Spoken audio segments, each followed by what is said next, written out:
This is a game about flipping over ice into pencils through candy. Because little Jeffy slipped on a banana and down the drain you go. Now Flippy is stuck in this bizarre new world, learning how to move, climbing over rocks, flipping over stairs, and all of this so he could see his Jeffy once more. But his journey home is going to be a hard one. But Flippy will do anything, even talk to Muddy. Ugh. And if it gets too lonely, you can invite and flip with your friends. And if you want to be a special snowflake, we have more than one skin for you. And old phone games like Flippy Bird or Snake. And remember, the journey of 1,000 miles begins with a single flip. Flipping is hard. Wishlist on Steam now.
Johan, investigating them won't be easy. Anyone who gets too close ends up dead. That's where we come in, the Code Hunters. Our mission is to find out how you got this powerful. I'm sorry about how things turned out, but you need to learn how to use Clara. She will help you get to the right conclusions.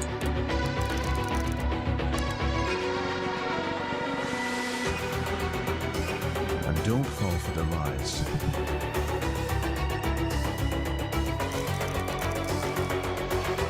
We're counting on you. Find the truth behind it all.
This is not a place for your kind.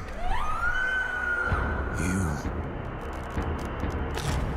would take this path, even knowing what awaits.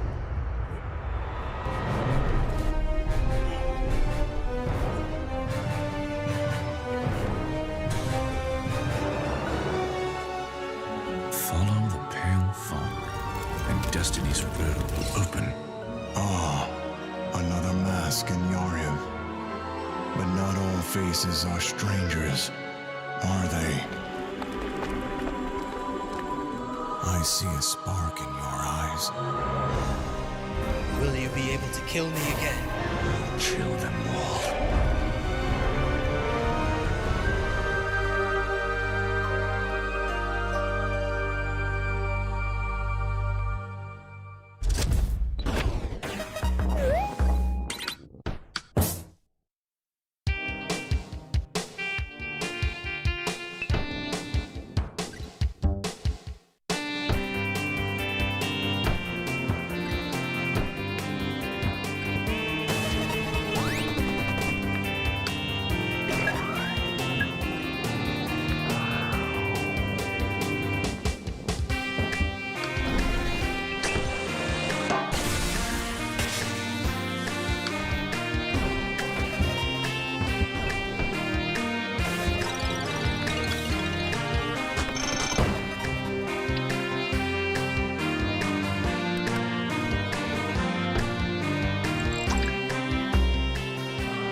Let me scan you. It's a kiwi. Oh my gosh, it's fast, bro. Unidentified plant! Oh my gosh, this is what we needed! Oh! It looks like it's a giant crab. Oh, that looks dangerous. There we go. We cured him. So that worked. Now we can say something? Okay, I'm sprinting, I'm going. I'm just gonna go.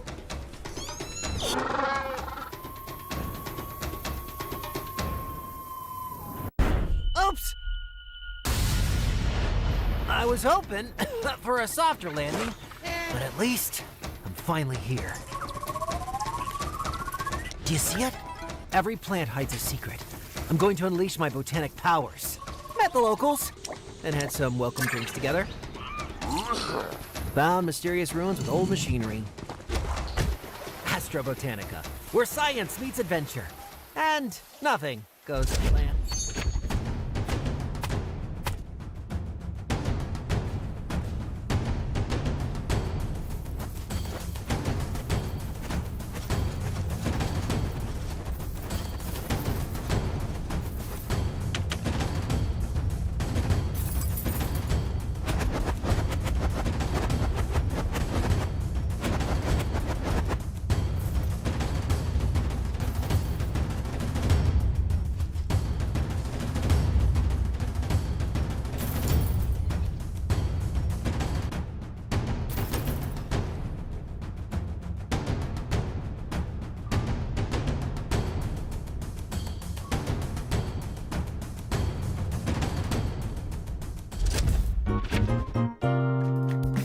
Player 1.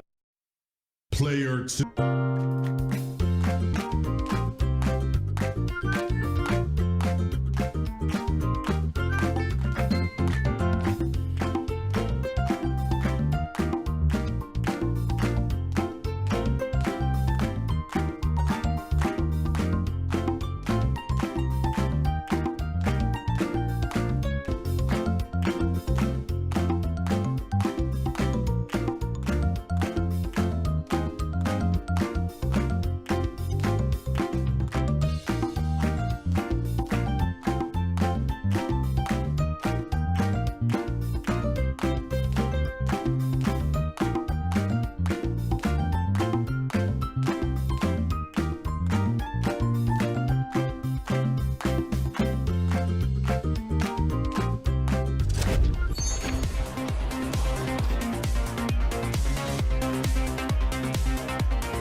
Exposure!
Who dares challenge me?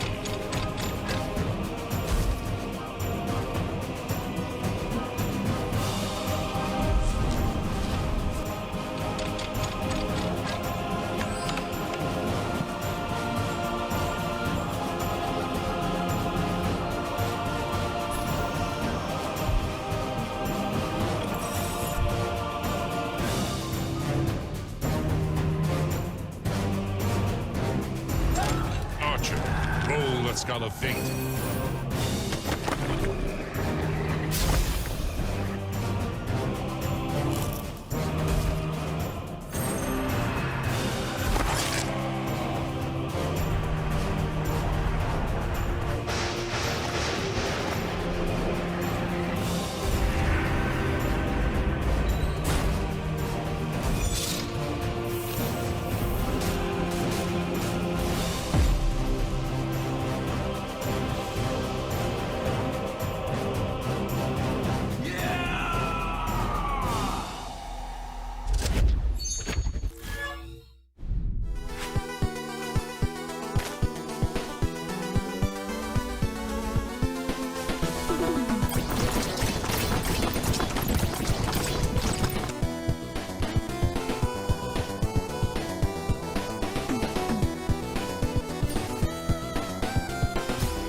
your soul in a poker game against the devil, and now you've got to play your way out of hell.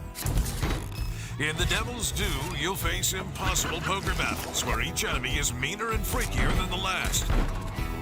Like, what's even this guy's deal? Luckily, you've got a few tricks up your sleeve. Cut the deck to dance to your tune. Cheat your way out of hell. Pick up some new tricks and blast your way through every sinner thrown your way. Play special events. Take advantage of every opportunity. Grab some trinkets and lucky charms. Make your cheats so convincing you'll start believing your own lies. So when life deals you two pairs, you go, no, this is 5 of a kind.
you done? I peeked over the veil, and there was no sky. There's a spectre haunting the fiefdom of London stock. The city has been locked down for 57 days. The mind grows parched when each day feels already lived. Comrade, what if I fail? Anyone who doesn't dream in our language will be an enemy. Why? Why did you kill them? I can't be more than what I've been, Wield, and you know it. I will not be guilty of my hunger.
Hey, let me explain Bunny Ops to you in 1 minute.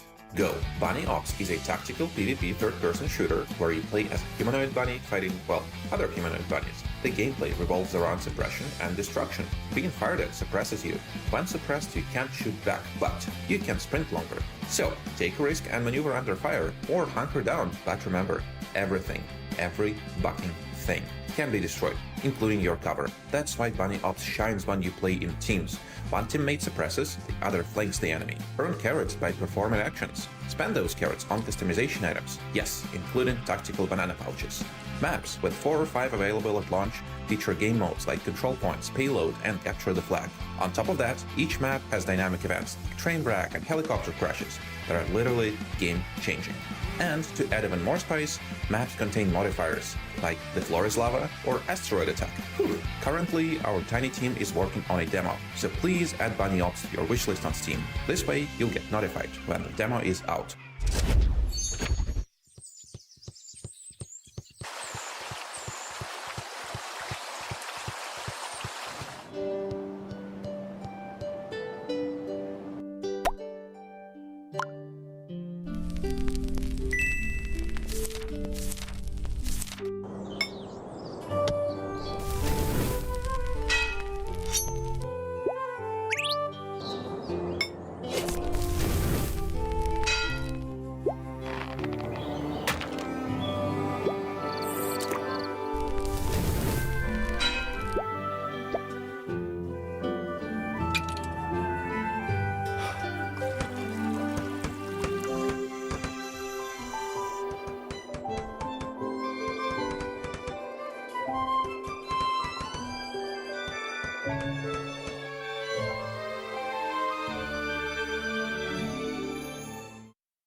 Oh.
What a cold demise, pilgrim. The inferno bids it so. 9 dominions vast in despair, where sinners' souls are bound to eternal punishment, ruled by 9 beings sired from sin. You pilgrims, though, you evade those bindings. Your soul is branded inferious. A chance at redemption. To face the sins incarnate is your trial, where the battle for your soul lies in the cards. But to prove you're an opponent of worth, you must brave each ruler's dominion and the dread within. This is your infernal pilgrimage.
Yeah. Let's split up. I'll go search this spooky ass cave. Alright, come on. Alright, I got it. I'm coming back. Quick, I can hear it. It's coming. Okay. You got the molly? Yeah, I got the molly. I got it. Let's go. And you can get the sample? Yep, got it. Okay. Yeah, I literally think we're gonna make it this far. I can't believe we're freaking doing this, dude. Let's fucking go. Oh my god! Oh no! Get the sample. Let's get this in. I got a flare gun. I got a flare gun. I'll protect us. All right. Oh, I missed. Run. Run. Oh, fuck. No. Oh, shit.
I went back for my brother.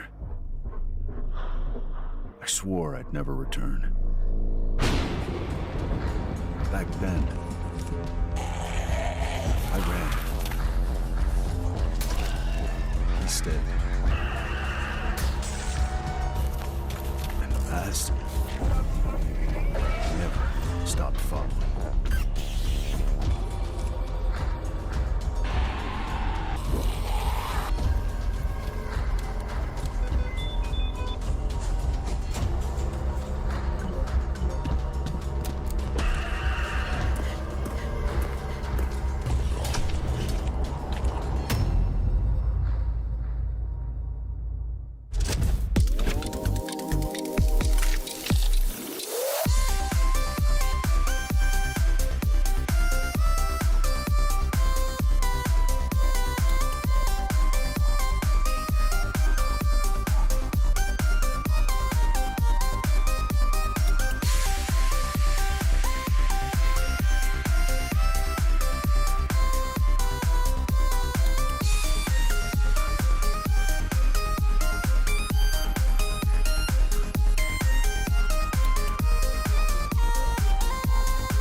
Kia ora and good evening, everyone. This is your captain speaking, Captain Best.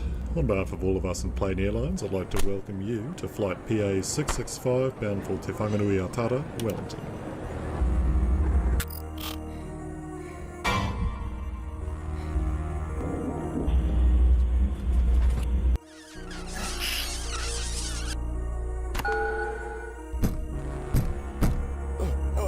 Something's got me! Help!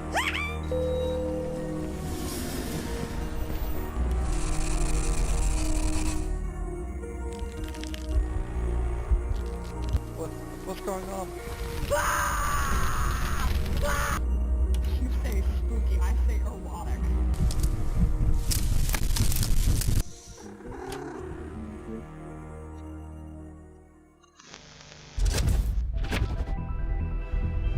We have been blessed to live in times of peace, but our city is not without its enemies. The demons above, and the beasts below. All right, I'm pumped. Let's do this. You're going to be bishops too? Through Sheo, all things are possible. It's time the three of you learn the true purpose of the bishops. Listen up. We recruit from the finest soldiers in the church, and still, 1 out of every 3 bishops doesn't make it past the first year. Does it get easier after that? We gave you those robes for a reason.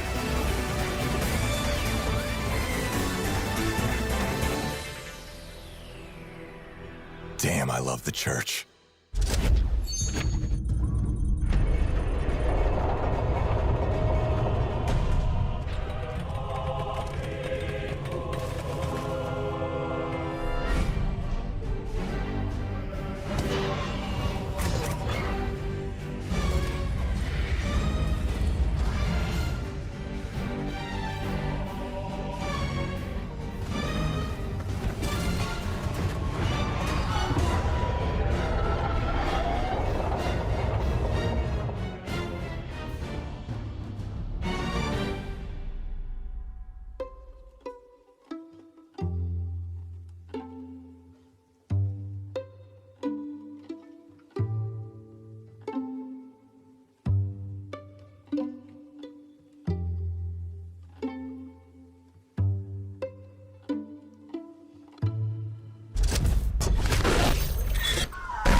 OTK Games Expo. I'm Aubrey, joined by EE and Bruce Green, and we are excited to share another batch of incredible indie games with you from developers all over the world. Plus, Thanksgiving is just around the corner, so we're here to help you stuff your Steam wish list with games before you stuff your face at grandma's. Yes, each Games Expo, we hand select a variety of indie games from over 1,000 applicants who want to share their game and the announcements with you. So we pull from a variety of different genres like action, adventure, RPG, strategy, cozy, horror, and more. So you're bound to find games you love regardless of taste, like even if you prefer store-bought cranberry sauce.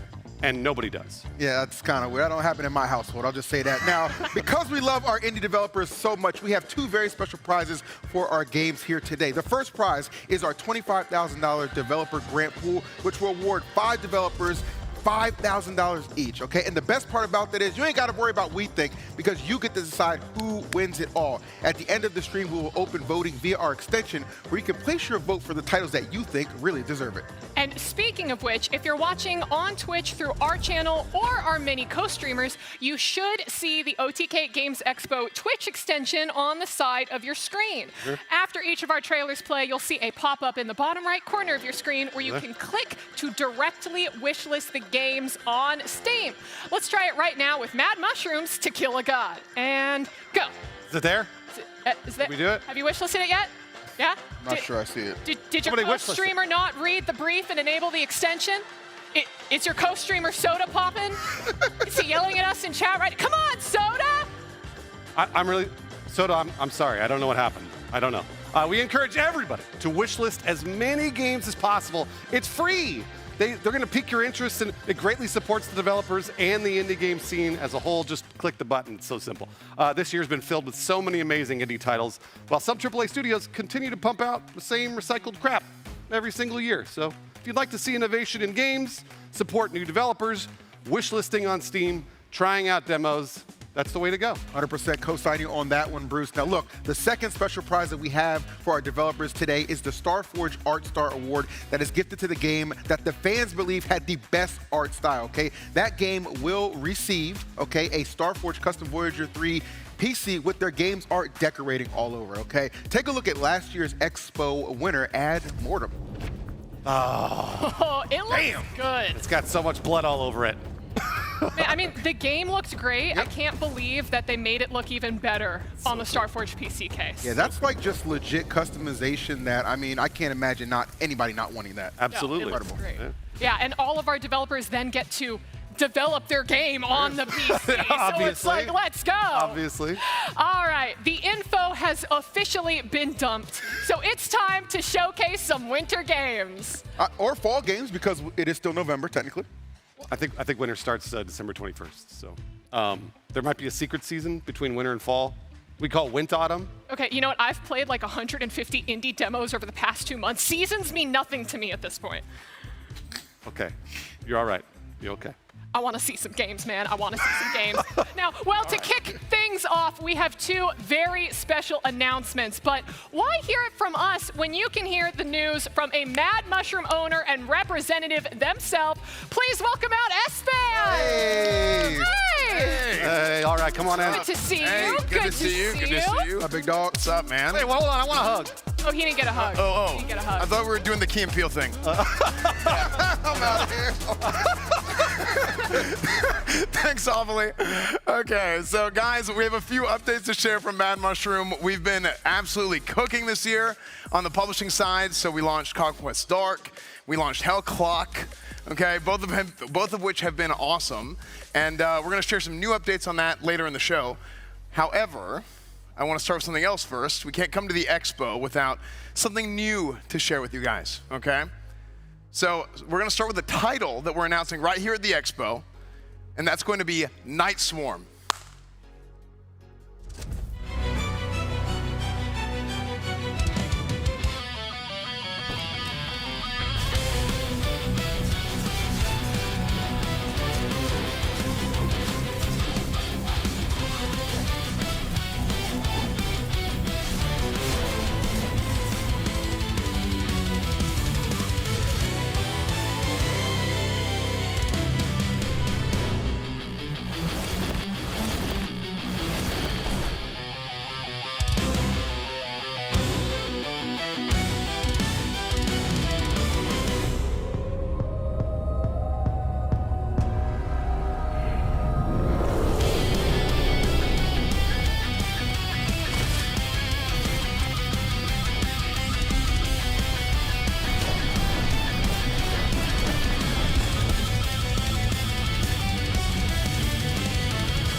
All right, Night Swarm is a survivors-like RPG from Fubu Games where you're going to play as a vampire prince in exile, and you fight off hordes of enemies with the help of your clan as you restore your lost empire. So not only can you wishlist the game on Steam right now and try the demo, but it's also going to be launching on December 4th. So it's not too far away. We're very excited about that. Next up, we have another game, Cursemark. It's a fantasy action roguelike from Clyde Games where you can hack, slash, and cast your way through mysterious unknown lands. Check it out.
Cursemark features beautiful pixel art, unbelievable build diversity, and a ton of different secrets to solve, and it's going to hit early access this next year.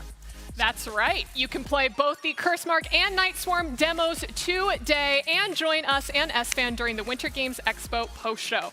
Also, be sure to join the Mad Mushroom Discord for more updates. Thanks for coming out here and sharing some Mad Mushroom updates, but I know that before we hit the post-show towards the end of the show, we have a very special segment with you coming up.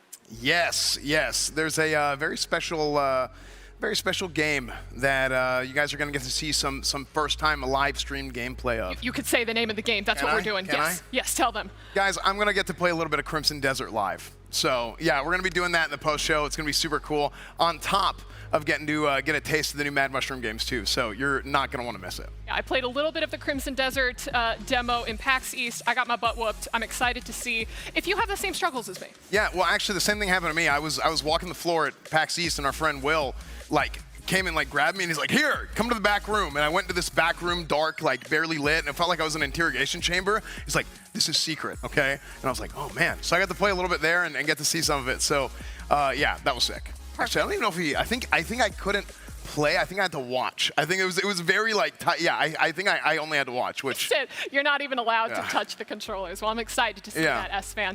But first, I am very excited for this next announcement, and I know that I am not alone. This game is taking the world by storm with over 32 million players jumping into their world in just its first year of release. So grab a pal and take a look. Oh, yes, pal.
From the long-awaited Ultra Kill collab to improvements in base building, get excited to jump back into Palworld on December 17th with the new update, Palworld Home Sweet Home.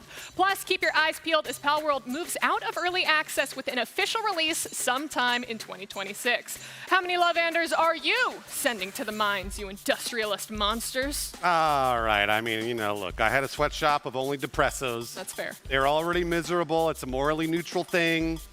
Okay? They wanted to do it. Speaking of zero moral consequences, the afterlife is now digital. Discover what life and eternity can truly be and the challenges that surround it in Nocturne. I'm happy with just starting from 45. Okay, cool. One more for coverage. Take two.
All right, Nocturne's demo is available to play on Steam right now, so be sure to check it out right after the show, along with that beautifully recorded music from the Slovak National Symphony Orchestra. Now, personally, I wish we had a Winter Games Orchestra here. Instead, we just have whatever the hell this is.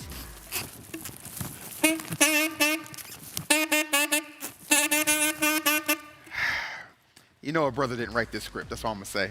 So, now when you watched Jurassic Park movies when you were younger, did you ever find yourself looking at those scientists running around dying and think to yourself, nah, really, I'd win? Then Ferocious might be the game for you.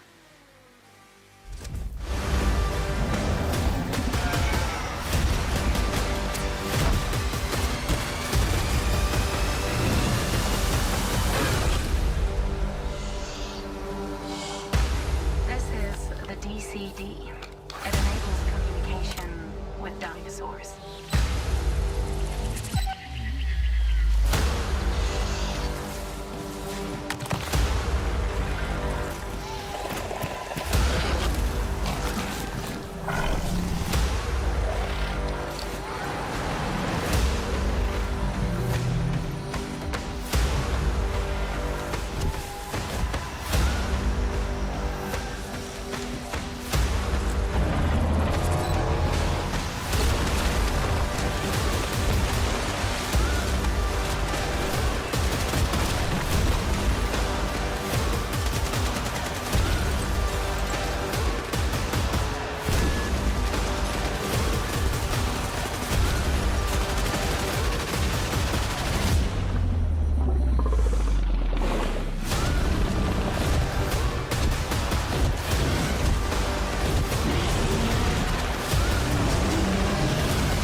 Explore, adapt, and survive by using the island's dangers to your advantage when Ferocious launches on December 4th. Next, conquer challenging biomes and unlock powerful abilities known as crystal arts in the self-described world's first Celestoidvania Lucid. Long ago, the sun uncoiled. Descending from the heavens, it struck the lucid giant. Fragmented and maimed, the land of Aiden decayed. Yet all is not lost. The shards of Ilo still yearn to be whole, for harmony to return.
That wishlist button should be in the bottom right corner of your screen if you want to click that. So wishlist Lucid to be the first to know when it goes live in spring 2026, or check out the demo and jump in right now. Moving on, while we were busy expoing, this game mastered the blade. It's time to slay some yokai in Shadow of the Road.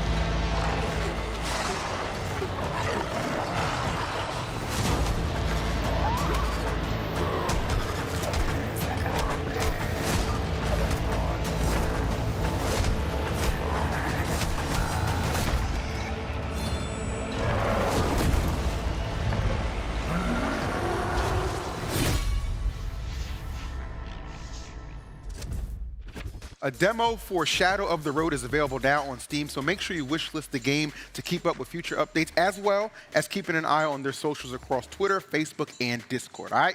So, y'all can look at me and tell I'm pretty familiar with Chinese food, but I'm not too familiar with the Chinese zodiac, okay? But I do often consider myself the GOAT. Now, if you disagree with that, all right, if you disagree with that, you're probably gonna love our next game.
In 13Z, the Zodiac Trials, aspiring animal spirits from across the realms compete for a divine seat among the stars.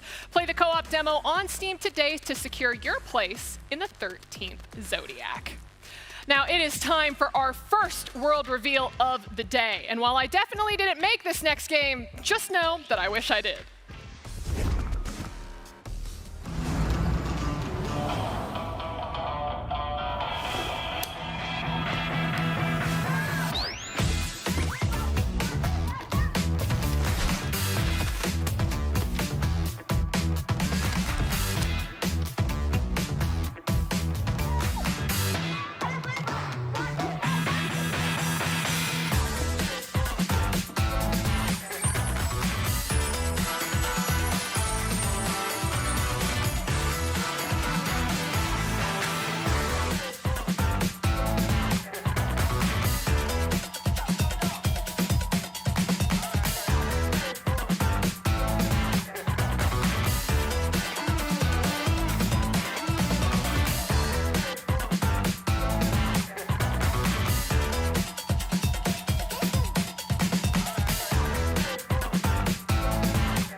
You better be wishlisting that right now. My stream knows that my entire store will be the back room hidden by a beaded curtain. It's going to be all sticky back there. It's gross. And you can build and grow the anime shop of your dreams in Anime Shop Simulator.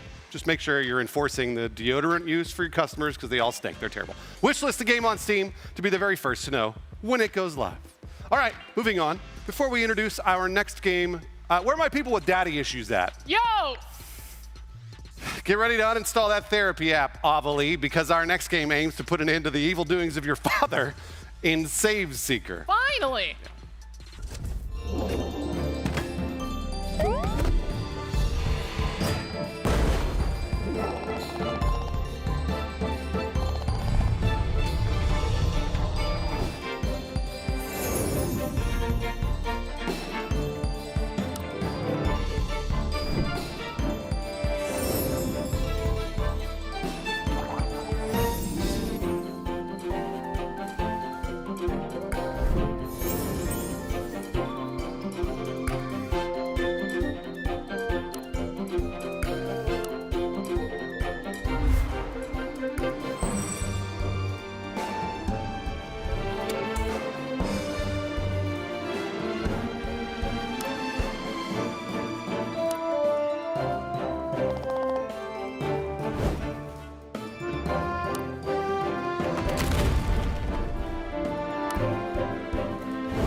A game about fathers, and they put me up here. Very interesting. But overwrite the world's save points to stop your father in Save Seeker, which you can wishlist on Steam right now. All right?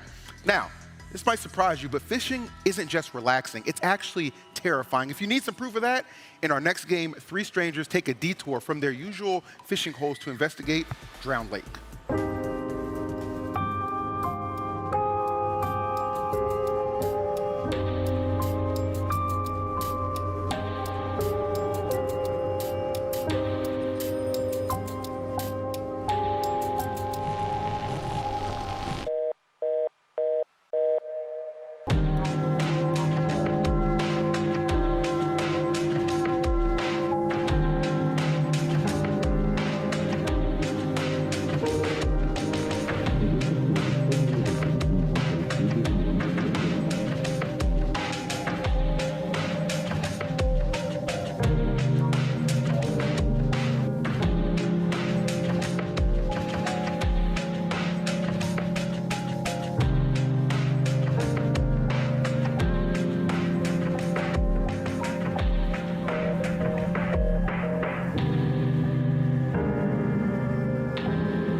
The Drowned Lake playtest is up on Steam now, so prepare yourself to survive while investigating the dark waters of Drowned Lake. Now, I actually got to play an early demo of the game at PAX East this year, and can say that it made me never want to get on a boat ever again, which is too bad because I was this close to becoming very outdoorsy. Me and Bugs, definitely. Next up, Copa City is an upcoming football tycoon where you control the city, not the players, managing everything leading up to match day. With licensed clubs and a fresh approach, you can wishlist Copa City on Steam and register for the December beta playtest ahead of its launch on March 26, 2026. Take a look. This is football, redefined. In Copa City, you're in charge of the match day economy. Pick the city, choose the teams, and make the event happen. Each club brings its own fans. Your job is to meet their expectations. Start building early, before the city fills with supporters. Keep an eye on your budget. It's a constant balance between creating the best fan experience and making a profit. Earn from tickets, sponsors, ads, and services. Launch promotions in key cities. Bigger events mean higher costs, but bigger rewards. When the crowds arrive, keep the city running and your fans happy. The stadium? That's yours too. Mow, irrigate, and light the pitch. Prepare locker rooms and set up team facilities. The deeper you progress, the more possibilities open up, from simple attractions to full-scale fan zones. When everyone's in town and the tension peaks, guide fans safely to the stadium. Make sure rival supporters never cross paths. Your victory? A packed stadium, roaring fans, and a city shaking with football fever. Copa City, host your football.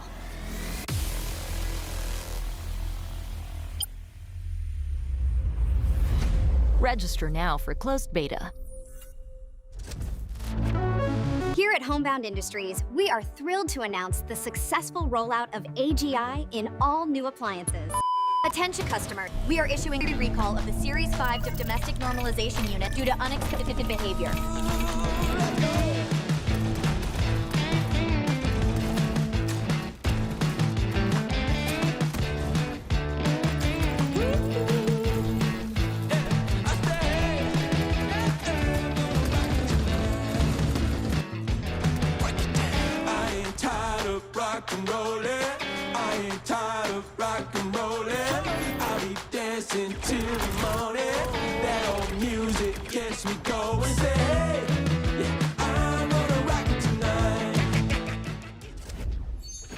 Hey, find out if you can survive a pissed-off Roomba when you check out the Gravebound playtest on Steam after the show, or you can wishlist it right now.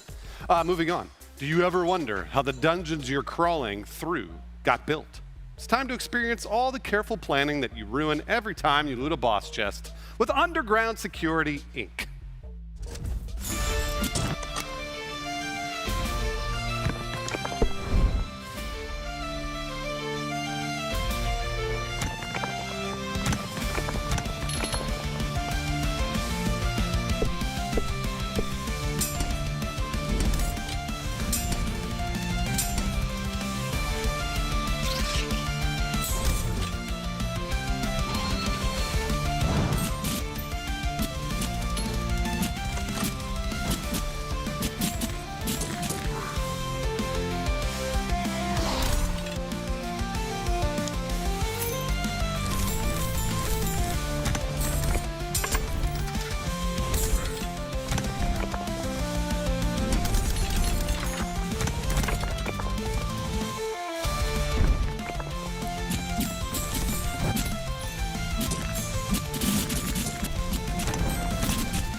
Defend your dungeon against pesky heroes in Underground Security Inc. and wishlist it on Steam. If you're a loot hoarder with your friends, just imagine what you can do to your enemies. Next up, we have another world reveal. This one comes from Drago Entertainment and the creators of Gas Station Simulator, so I couldn't be more pumped. Boo, boo! That was direct audio from Soda Poppin's Twitch chat. So here is Airport Contraband.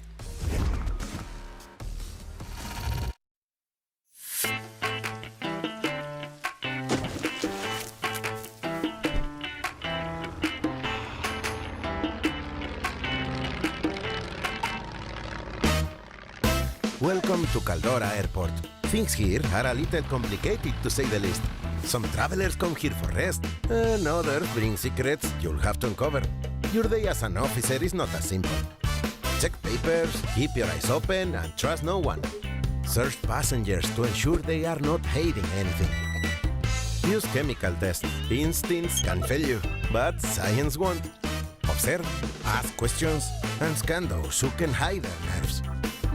Peek inside passengers' decks. X-ray is much more reliable than their declarations. Sometimes even pilots must obey the rules. Inspect cargo, weigh it, and load shipments. If things go south, no doubt to use a teaser to keep things under control. At the end of the day, it's all about finding the sweet spot that benefits you the most.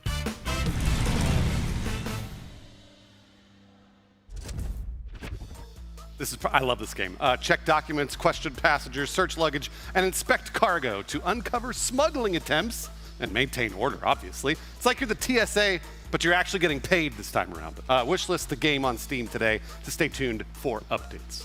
Next up, our next game frustrated gamers and streamers from all over the world when it dropped this summer, and now it's ready to push your patience, friendships, and general sanity even further with a fresh update. So check out what's new from Paddle Paddle Paddle. What a beautiful day to go on a paddle adventure. No. It's alright, relax. You relax. I am relaxed. I'm perfectly calm. Yes! No! No, please, no.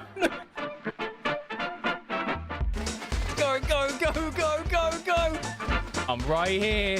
I can almost smell you. Sorry about that. Come on.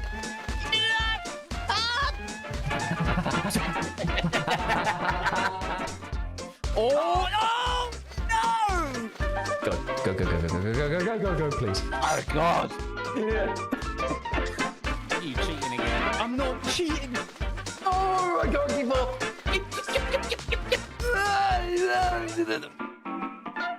What are you talking about? You! Come here, boy. No! How the fuck are you ahead of me? What happened? Paddle. No. Oh, I'm dead. I saw you fucking zoom past my camera. Right, let's never ever play anything involving paddles ever again. Yes, I am now a hydrophobic. All right, man, y'all can grab a friend you trust, Bruce, or maybe one you hate, Avali, and jump into the new racing mode in Paddle Paddle Paddle today after the show on Steam. Streamers will also be able to use the new Twitch extension that allows their chat to mess with the games. I'm sure nothing will go wrong with that, all right? So we'll leave it at that. Next up, are you good at rolling dice? Because in Rune Dice, you'll need to launch dice to create magical chain reactions and build synergies between your dice and other items to defeat challenging bosses, okay? You can play the demo on Steam today.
Scat Sage.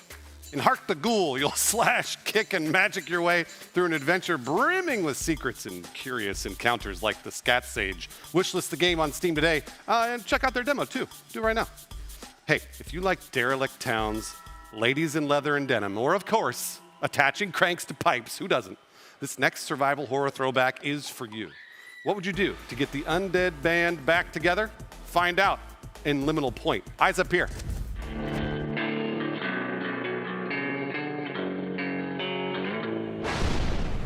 You never should have come back.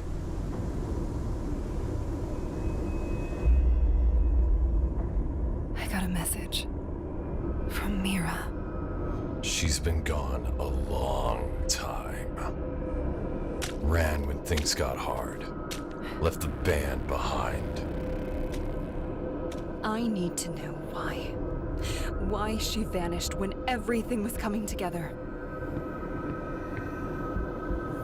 Isn't that why you're here too? Did you forget what happened on that night?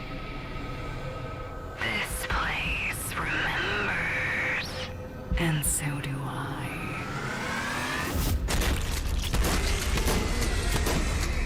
I'll be waiting, so come and find me.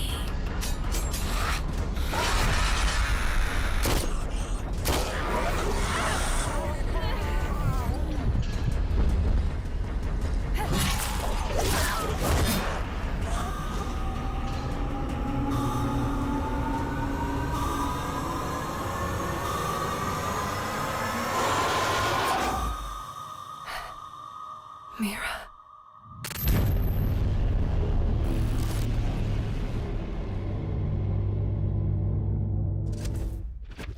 If you got chills like me, then you'll be happy to know you can explore the desolate town and reveal the truth behind the night that changed everything in Liminal Point. All right, available to wishlist on Steam right now.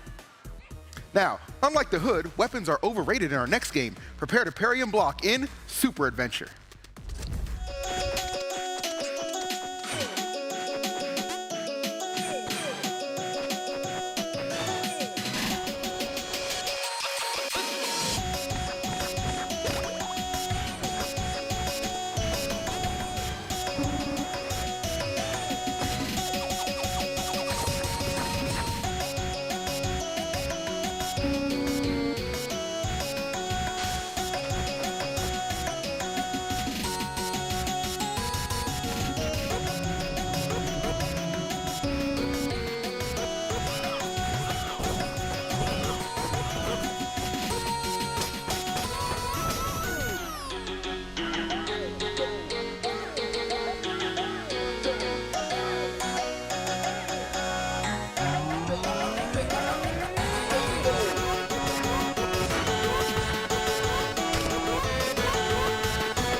Pick up your shield, help your friends, and defeat challenging bosses in Super Adventure. You could start by playing their demo, available on Steam after the show. You know what always bugged me about RPGs? No one is looking out for all the low-level slimes and goblins you wantonly slaughter to hit level 4 before the first boss. Well, not anymore, thanks to our next game, I Won't Let You Level Up in My Goblin Town.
They are letting you wishlist it right now. So if you click that button, you wishlist it right now. Help your Goblin Town's strongest warrior by bringing them weapons and resources to fend off adventurers in the demo that actually dropped on Steam today. Up next, now it's time for a quick orientation presentation from the HR team from Down Under. Did I get that right? Welcome to the OTC Regional Independent Contractor Network, approved rail runner. We're excited to have you officially aboard to protect our cargo across the former Atlantic Ocean. You are the reason the monsters stay on the wet side of the Palisade. As an approved rail runner, your primary goal is simple: deliver the cargo. The train must reach the final station, no matter the cost. To do this, you'll need to hire mercenaries to repel hostile threats. Need more firepower? You can merge compatible units into powerful new unit types with unique abilities to help meet the ever-present threats you'll face along the rail. Create Rocketeers, massive rail gunners, mine throwers, necromancers. The possibilities are nearly endless. During transit, your carefully chosen crew enters real-time engagement. Let them use their own discretion, or direct their abilities to respond to threats that will appear all around your train. Like in the stations, different unit types are useful for different situations. Good rail runners think strategically and actively switch out units to best overcome the challenges of the moment. As you continue on your journey of survival across the wetlands, you'll need to power up your train, explore unexpected routes, and even discover new merge possibilities. Rail runners, protect the station, survive the journey, deliver the cargo. Thank you for providing your services. Your shift starts soon. Australia did it. Coming soon to Steam. Wishlist now. Australia did it, okay? You can wish list it on Steam today, all right? Now, some people say keep politics out of gaming. Maybe those people are watching us right now, okay? But you know what I say? I say make politics the entire game, all right? Collect a couple of votes and destroy your enemies in a bloodthirsty rage as you elect yourself to the office of Anomaly President.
Gather votes and run for president by day and take down your enemies by night in Anomaly President. Available to wishlist now on Steam. Now, next up, get your putter ready, because here's Golftacular.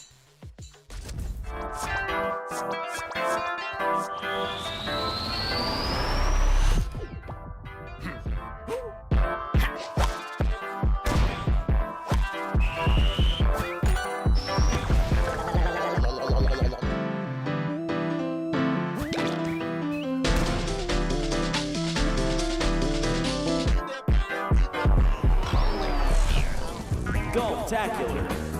Out now. Down here in the dark, freezing waters of the Arctic, we stand united on the brink of human knowledge. In ancient Greece, the brightest minds thought that disease was caused by liquid imbalance. For the longest time, we thought that the universe revolved around us.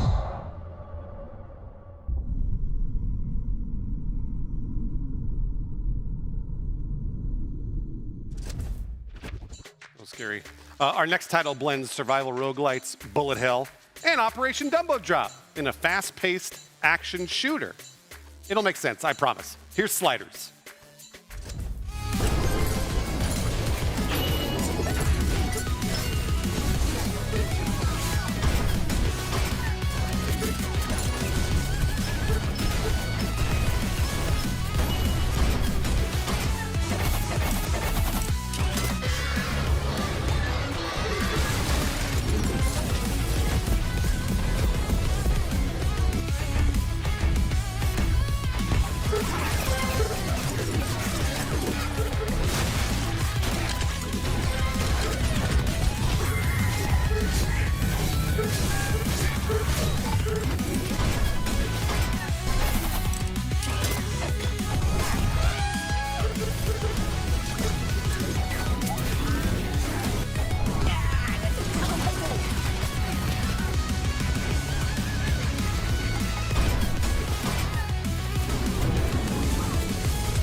All right, play as the fearless freedom fighter Fox RX and liberate Skyworld from the evil in Sliders when it drops November 24th on Steam.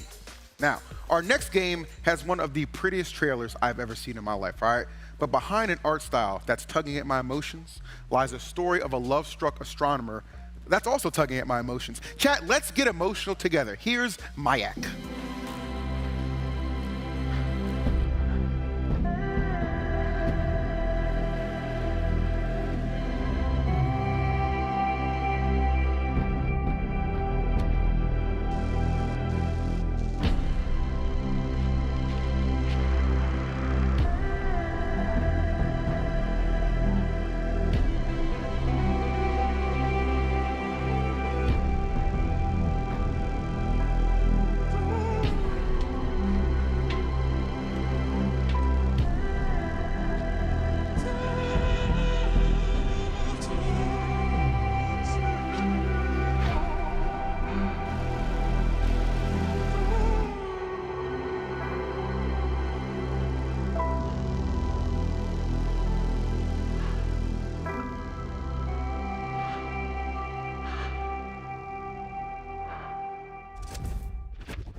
Wishlist Mayak on Steam today to unravel an alien mystery among the stars.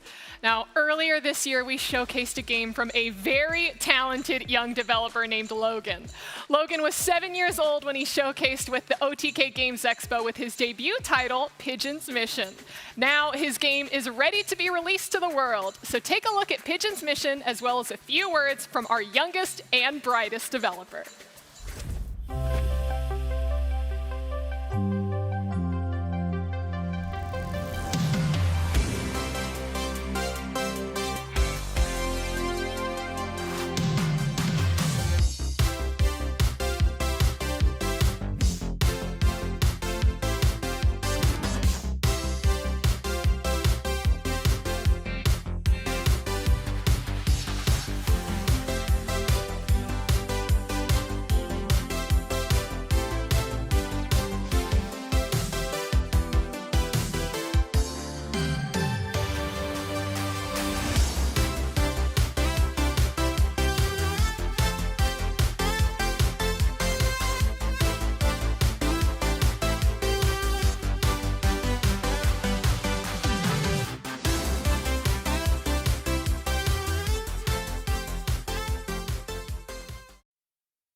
Hi, my name is Logan, and I'm the creator of Pigeon's Mission.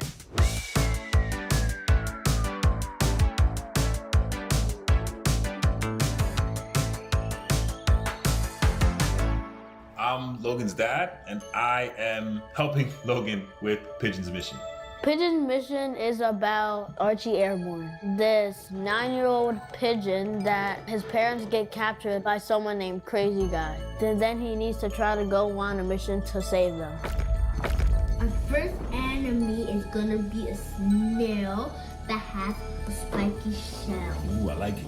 Logan was 5 when this all started. So we had just finished filming, remember your original Mario film? Oh, yeah.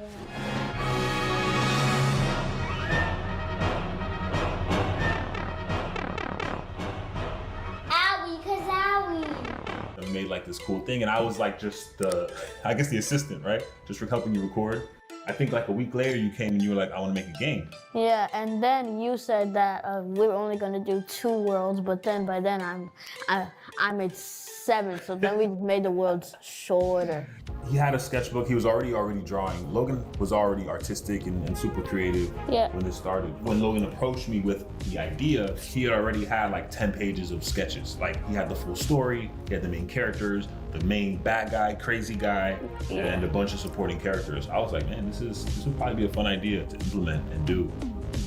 So then this is Archie, and and then this is the Winged Wonder. This is one of the items. Did the items help Archie fly because he's a pigeon that can't fly? And then there are 7 worlds. There's hill hopping, dusty dunes, rocky roads, splashy streams, wacky woods, heavily hiking cosmic crafts. Hindsight 2020, if I knew how big and how involved making a game was, I probably would have second guessed it, but you were so excited about it, and being a gamer myself, I was excited to go on this journey with Logan. So we have like 30 to 40 testers that have tested it. Yeah, because we were trying to make it fun and a little bit hard too, but not as hard as a game like Cuphead.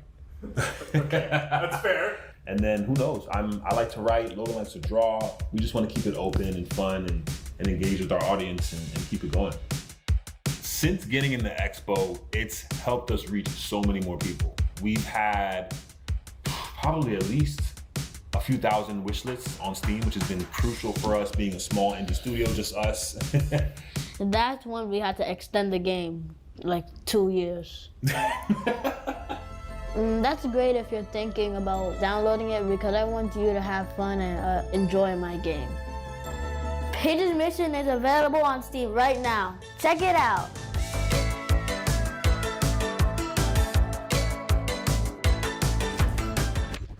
You heard it from Logan. Pigeon's Mission is available to play on Steam this weekend, so jump in right after the show. It's just so cute. I really love Logan's heartwarming journey, but let's get back to the undead war crimes. Since showcasing at Gamescom, our next title has built up over 300,000 wishlists across Steam and a whole lot of hype. Here's an exclusive new look at the Souls-like RPG, Valor Mortis.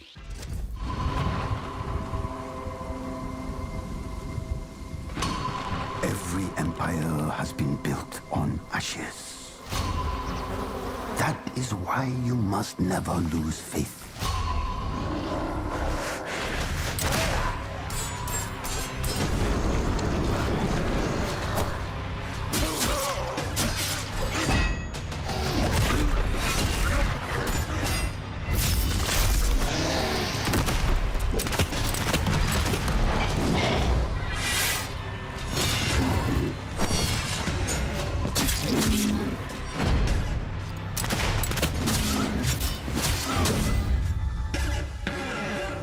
This isn't war.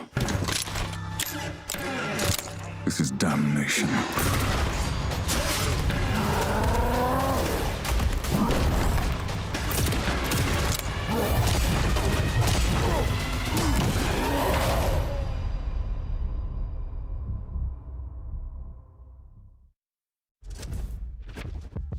This might be the most badass game of the show.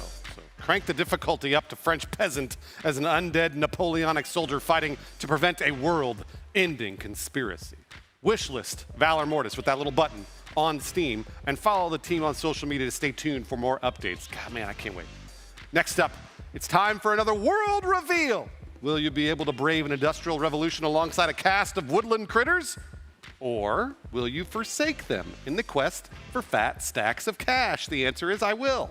Zootopia or Animal Farm? The choice is yours, and Critterville goes bankrupt.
All right, y'all, Critterville Goes Bankrupt is now available to wishlist on Steam for those who want to partner with your local critters to rebuild their village. And I ain't gonna lie to you, bro, in this economy, I'd probably liquidate like the entire cast of Peppa Pig or something for just a 50-80 used, maybe even a 30-80, bro. Don't even get me started on it.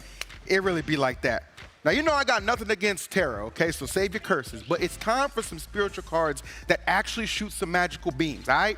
Roguelike deck builder meets dark fantasy in our next title. This is Nether Spirits Beyond the Gate. Death.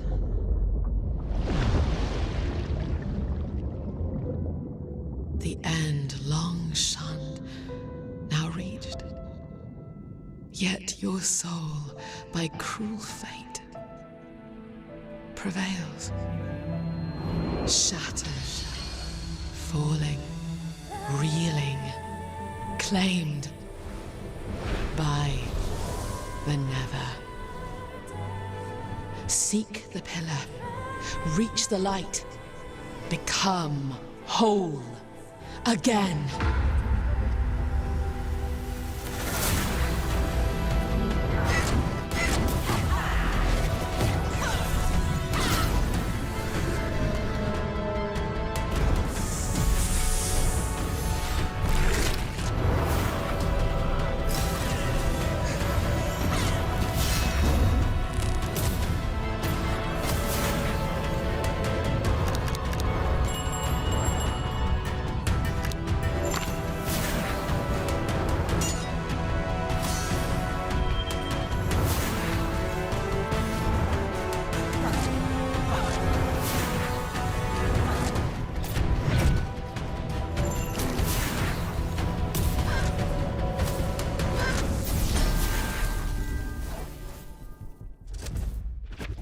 Nether Spirits Beyond the Gate offer solo, co-op, and PvP as you choose from 7 classes based on the 7 deadly sins. Finally, a game where sloth is viable. You can try the game out on Steam now in their new demo.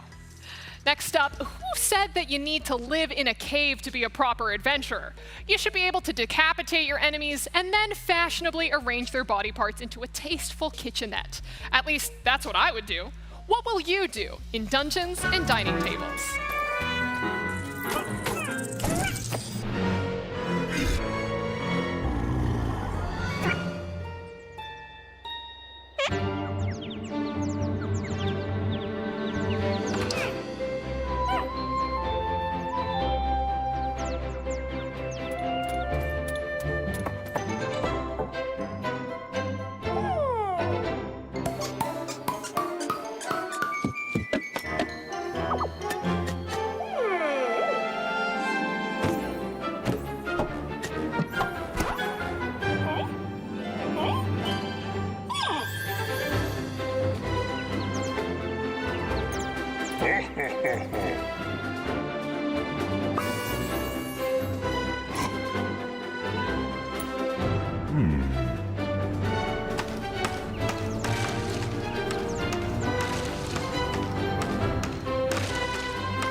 Oh, you could play as that adorable axolotl that loots rare furniture in Dungeons and Dining Tables. It's like if Tom Nook was a raid boss. Which listed on Steam today to be prepared for when their demo goes live in February of 2026. Moving on. Thane is out right now. The hit social deduction game adds a brand new drawing mode where you can draw, deceive, and expose the imposter. Jump into the chaos today with Thane on Steam.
Oh, pizza's here, thank you.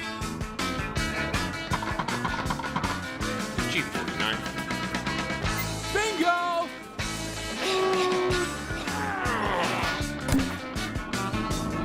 Hey, howdy, happy new year, happy 4th, whatever, happy blow stuff up.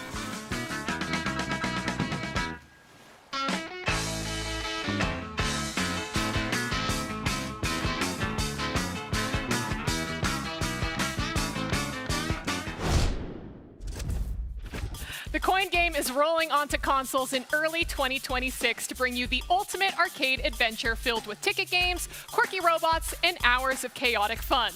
It's time to spin, win, and explore the wildest island ever.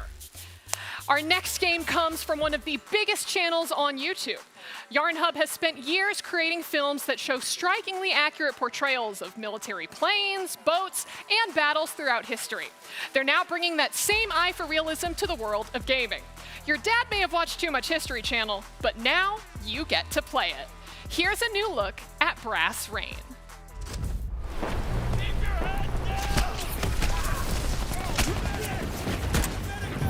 Oh, that MG is gonna wipe us. Trash the bunker.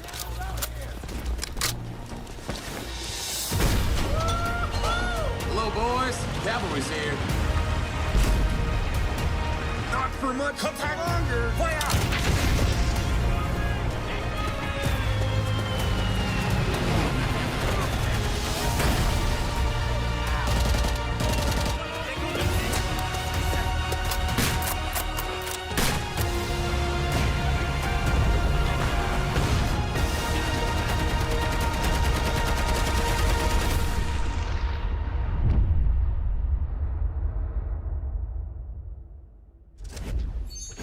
As you can see, Brass Rain is an authentic World War II co-op shooter featuring realistic recreations of the major historical battles from the beaches of Normandy to the skies of the Pacific. All right, you can fight as infantry, tanks, more in PvP and PvE combat, or you can just, blow things up and claim it's learning. I do that a lot myself. You can wishlist the game on Steam today. Now, sometimes I just need to relax, okay? I need a game that lets me relax. But unfortunately, that is not what this next game is about, okay? You can take the Rage Quit Challenge in the new physics-based climbing game, Vaulting Over It. Why do we put ourselves through struggles like this at all? Trying to climb the impossible mountain when everything is against you. Why? You don't have to do it.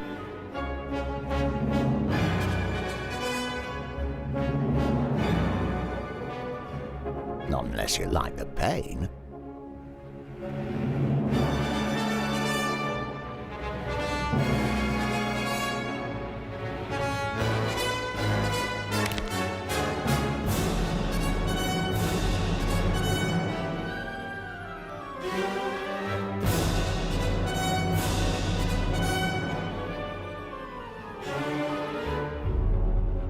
This was never about the mountain, it's about you. You are climbing yourself. The part that fights back, the voice saying you can't.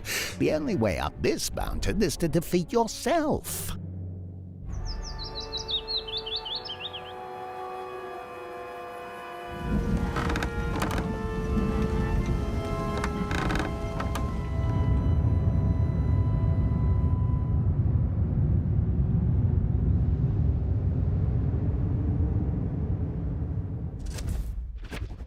Man, I can't wait to rage quit this game. Vaulting Over It launches on Steam today. So hop in after the show. Try not to vault your fist through your monitor, because you're going to do it. All right, moving on. Something has gone wrong in the city of Nuevo Tokyo. Only one hero can take down the new Muimalo supergroup known as the Narcoosas. His name, Mexican Ninja.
Become the Mexican ninja as you slice your way through the streets of Nuevo Tokyo in a retro arcade throwback.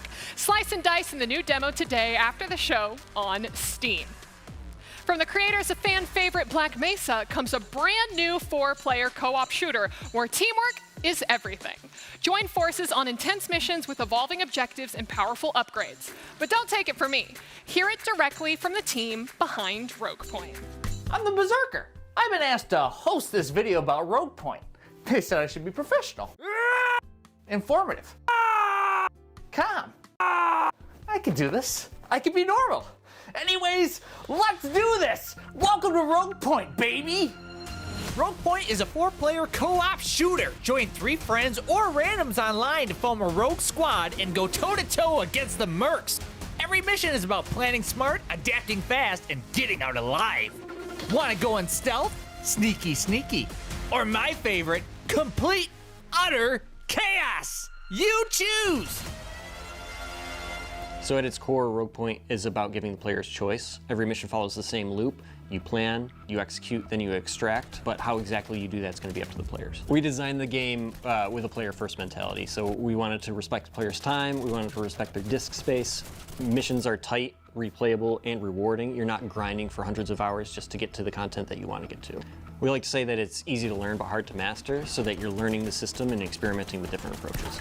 We built a number of the mechanics around co-op. You can heal yourself or you can heal your teammates. It's going to be faster. You can revive your teammates, and then there's also a shared inventory. We wanted to create a game that was fun, that you could play with your friends, and that rewards team play. Oh, we're back, right. See, smart people made this game. This is the team that brought us Black Mesa, remember? Going from Black Mesa to Rogue Point was a pretty big shift for us as a studio. With Black Mesa, we had the blueprint. We were recreating something beloved, but making it our own. We always wanted to do a more in-depth multiplayer experience in Black Mesa. When it came to planning Rogue Point, we knew we finally were able to have that chance. We essentially wanted to build a multiplayer game where you could enjoy it with your friends. So you'll see a bunch of inspiration from games like Left 4 Dead, Heyday, Rainbow Six, and a bunch of others. We're really excited to bring a refreshed look at what we really love about multiplayer first-person shooter games. In Rogue Point, you have tons of weapons, assault rifles, SMGs, grenades, breaching charges, and then there's this, the pepper ball gun. I mean, how dangerous could a pepper ball gun be? Ow! Ow! Even the pepper ball gun can be very effective. Moving on! Weapon variety was huge for us. We wanted every gun to be fun to use. Every gun was designed to feel distinct with its own role. Shotguns hit hard, but fire slowly. You need to make those shots count. SMGs have a fast rate of fire. Great for suppression, but the recoil can be overpowering without the right attachment. Then there is the dead drop system, which lets you gamble your in-game currency for a chance at superior weapons or equipment. Sometimes you score big, sometimes you lose more than it's worth. And some weapons, they're exclusive to dead drops. You can't buy them anywhere else. Do you gamble for that rare gear or play it safe? We wanted real choices and real consequences, from the gun you carry to the risks you take. Today, I want to talk to you about 3 things. Peer-to-peer connections. That means no servers. A parametric design system where the game changes affecting your strategy and playstyle. And lastly, both campaign and meta progression, all in Rogue Point. That's insane! And I should know. Vision was always there. It was going to be this dystopian vibe, dark theme with the neon color pops. Our character design, specifically our mercs enemies, they're unique to one another. The main focus was that they look cool. You know what you're getting into when you see them. The spaces you play in are actually fairly large maps, but we give them to you in chunks. So you might play a small section of our mall map during an easy mission. You get used to how a section plays, layout, the cover, the routes, and then later on, we'll start connecting you out to all these other mall sections. Suddenly, you'd realize it's all part of a larger map. That hallway you fought through in Mission 2, it connects to the storage room, which connects to the bookstore, and it all fits together. It rewards players who pay attention, and it makes the world feel cohesive, like a real place you're operating in. And here's the thing, we listen. So the goal is we want to build a game that everybody is proud of and can enjoy. Between outside playtests, the Steam forums, our Discord community, we're taking all that feedback that we're getting from players and actively putting that into development of Rogue Point as we continue on. I'm pretty sure I played pickleball with that guy.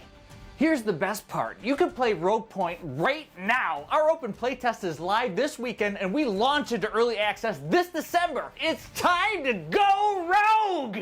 I gotta get on this stool, it's itchy.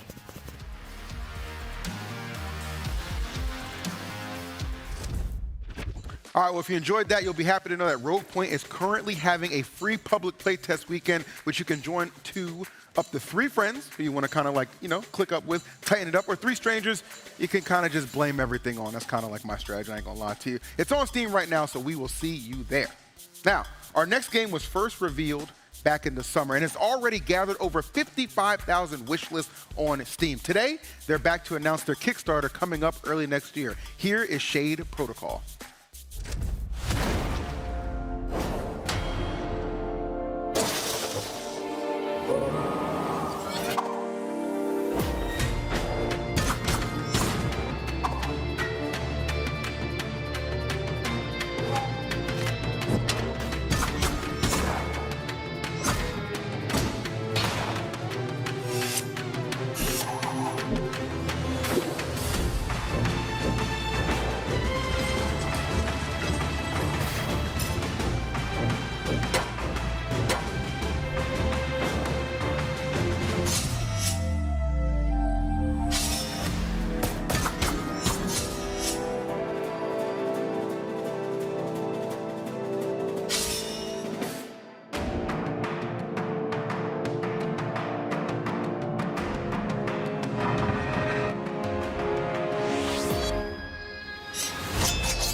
One man's trash is another's treasure. At least that's what I tell myself when I eat my wife's 2-week-old leftover burrito bowl and get food poisoning. So be like me. Throw up all the time and grab some friends and jump head first into dumpster divers. There's no road at the end. There's no road.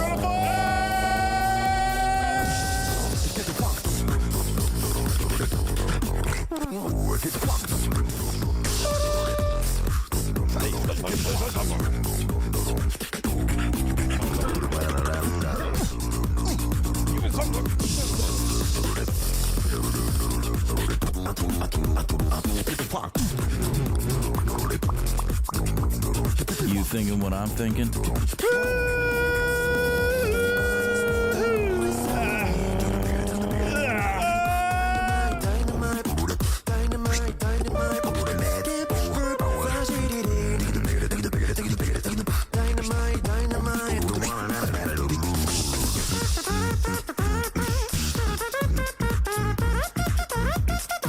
Wow, that's pretty high, guys. Guys?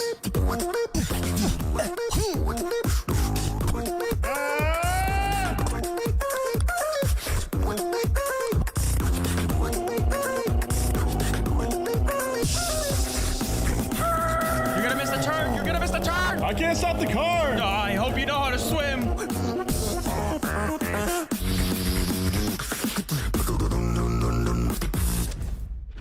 And if you are wondering, yes, the entire soundtrack for that game is all beatboxed. So grab a couple friends and scavenge for useful trash with puppets in Dumpster Divers. After G4 went down, I was actually in a puppet improv group that did the same thing, but out of necessity.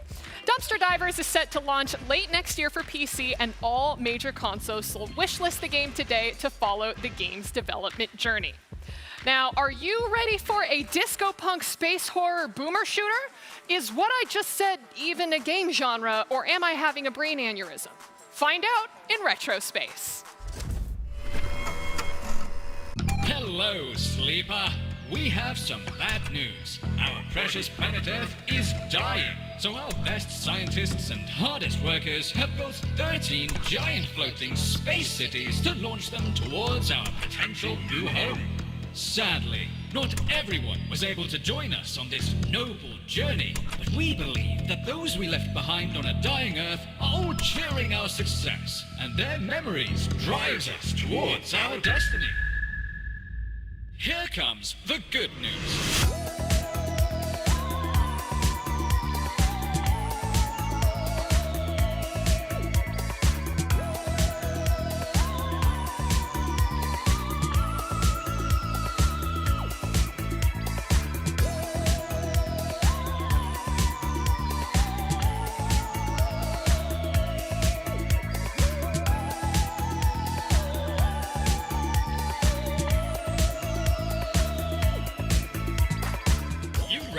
A small percentage of humanity who have been chosen for this great sacred mission.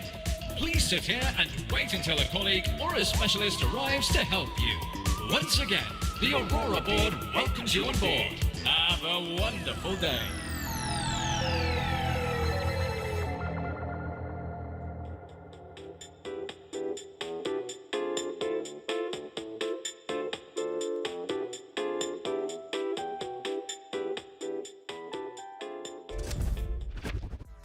Retro Space is coming to Steam mid-next year, so you can experience the horror of yesterday's potential future in a couple months. I think those brain aneurysms are contagious or something. It all makes sense, whatever. Moving on to the next video game. Our next title comes from a Twitch streamer that's outmaneuvered many great minds in the chess scene, and now she's moving on to gaming. Here's Alexandra Botez. I have a secret. For the past few years, I have been quietly working on a chess-inspired video game. Imagine if Fortnite and chess had a baby. What would that look like?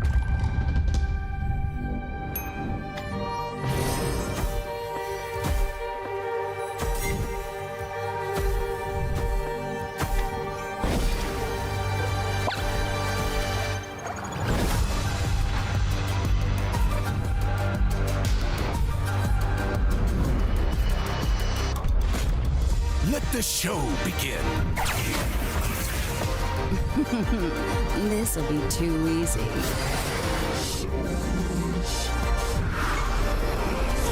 Woo, getting hot. Endless inferno. Oh, look at that. That's okay. I'm good. I'm good. Oh, God. Oh, no. No. What?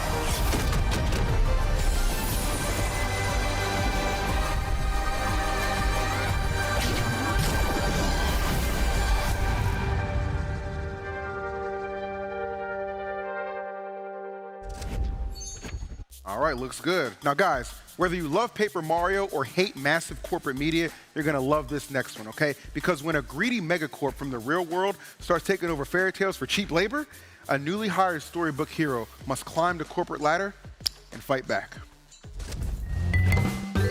Hi there, and welcome to your new job with Ever After Inc.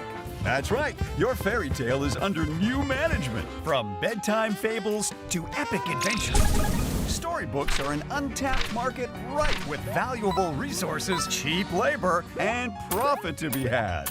That's why Ever After Inc. is expanding from the real world to transform these timeless tales into commercially viable enterprises. Your job here is simple. You'll have your very own office, of course, and we'll be sending you on dangerous business trips across a vast network of storybook worlds. You'll team up with an exceptional team of cross-departmental fairy tale colleagues. Learn to leverage their unique skills and take part in high-risk negotiations. Where do you see yourself in 5 years? 10 years? 20 years? We're a family here at Ever After Inc. Perform well, climb the corporate ladder, and maybe you'll even get promoted. And we won't stop there. Ever After Inc. is expanding into storybooks of all genres. Our shareholders back in the real world have never been happier. By the way, I hear there's a group of rogue employees that are trying to sabotage the company from within. You wouldn't happen to know anything about that, would you? We'll circle back to that later. You got the job! Welcome to Ever After Inc. You'll love it here! Because at Ever After Inc., we don't just believe in happy endings, we create them! Escape from Ever After launches on Steam on January 23rd of next year. If you can't wait until then, you can check out their demo on their Steam page after the show. Now, in Echoes of Mystralia, memory is power. Craft your own spells, refine your tactics, and carve your path through a world trapped in the horrors of its past.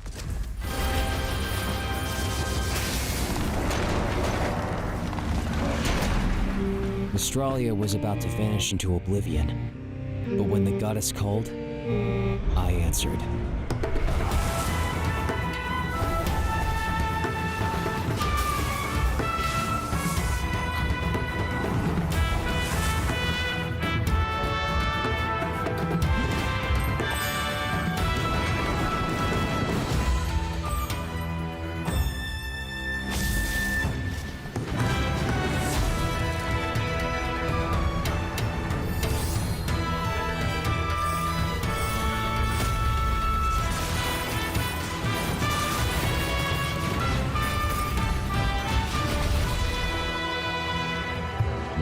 Of the world, enlighten me, and give me the strength to face the shadows that threaten you.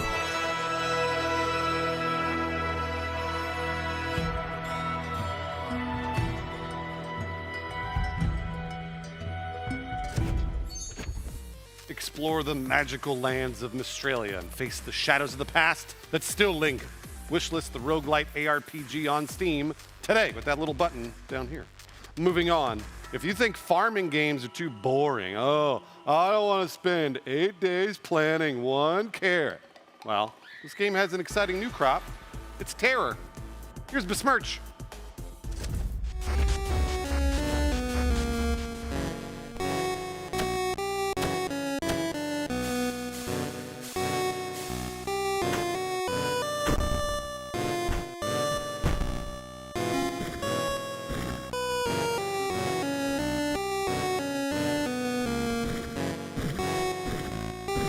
Peacefully mysterious amounts.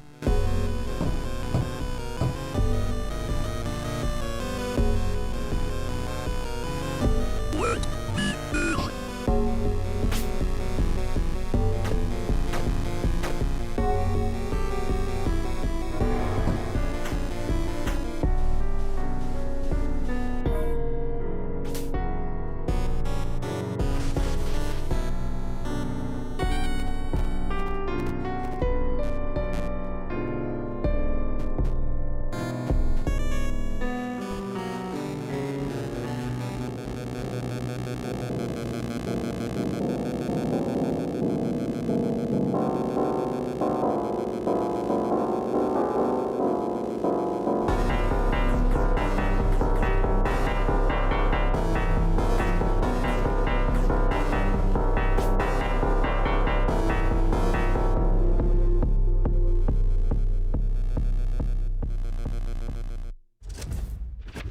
Stockpile resources by day, fight monsters by night. Besmirch launches May 11th, or play the demo now to immediately soil your plants. Now, you ever wake up with sand in your mouth and a name that you don't remember written on your wrist? Well, yeah, that means that you're already halfway in, because this is Vision Quench. They told us not to talk about it. The government said it was just a screensaver, but I lost 3 friends to that menu, and a 4th wants something that we weren't supposed to see.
All right, as you can see, Pocket Pair Publishing brings you a... Actually, I don't know what the hell that was. I'm gonna keep real with you, but you and your friends should still absolutely wish list it on Steam before the page either disappears into the ether or launches, you know, next year on Steam. I don't know, whatever comes first, we'll figure it out. But look, if you're a fan of roguelike deck builders, then you are gonna love Tailspin, all right? Enter a captivating realm steeped in the exotic and bizarre tapestry of Japanese mythology and guide your hero through an ever-changing battlefield. You can play the demo right now on Steam.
Disgustingly beautiful. Become the Stealer of Forms and Grime 2, a surreal action-adventure Metroidvania.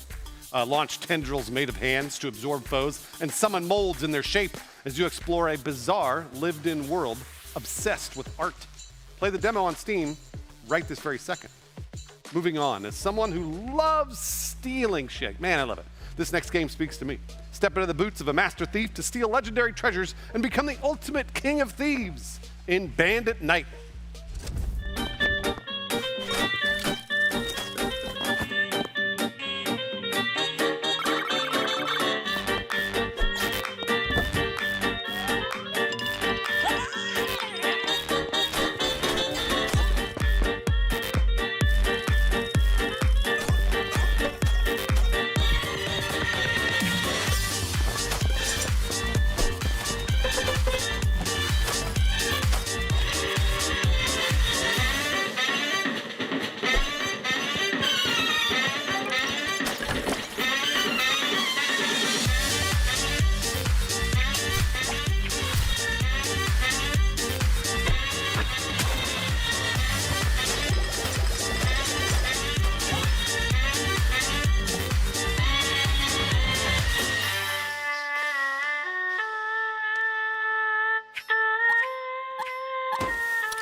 Damn, that music was hitting. I cannot lie about that.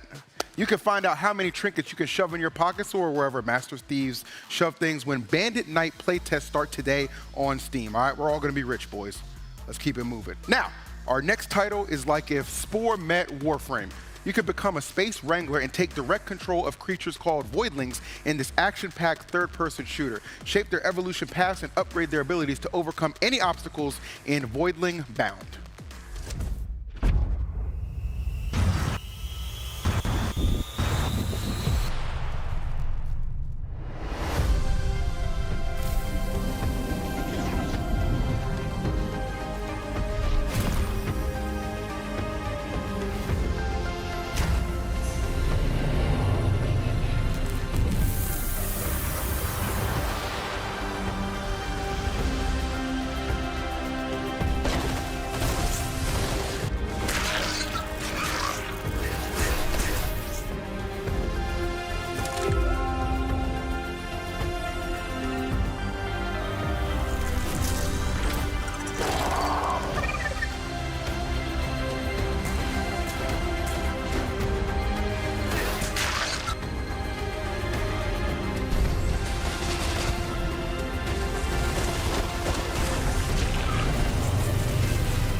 Enter the Voidling with Voidling Bound demo on Steam today. We figured it out. We got there. You nailed it. We got there. Now, that was our final game from our submitted indie titles for this year's Winter Expo. We are now officially opening the voting via our Twitch extension, where you will be able to vote for your favorite games from the show. So make sure, whether you're watching Twitch, YouTube, or somewhere else, go to vote.otkgamesexpo.com to cast your vote there. Or, click on the extension. It'll take you right there. Click as fast as you can. The two different types of awards that our games can win today are the $5,000 developer grants, as well as the Starforge Art Star Award. Starforge Art Star, that awards the game with the best art style.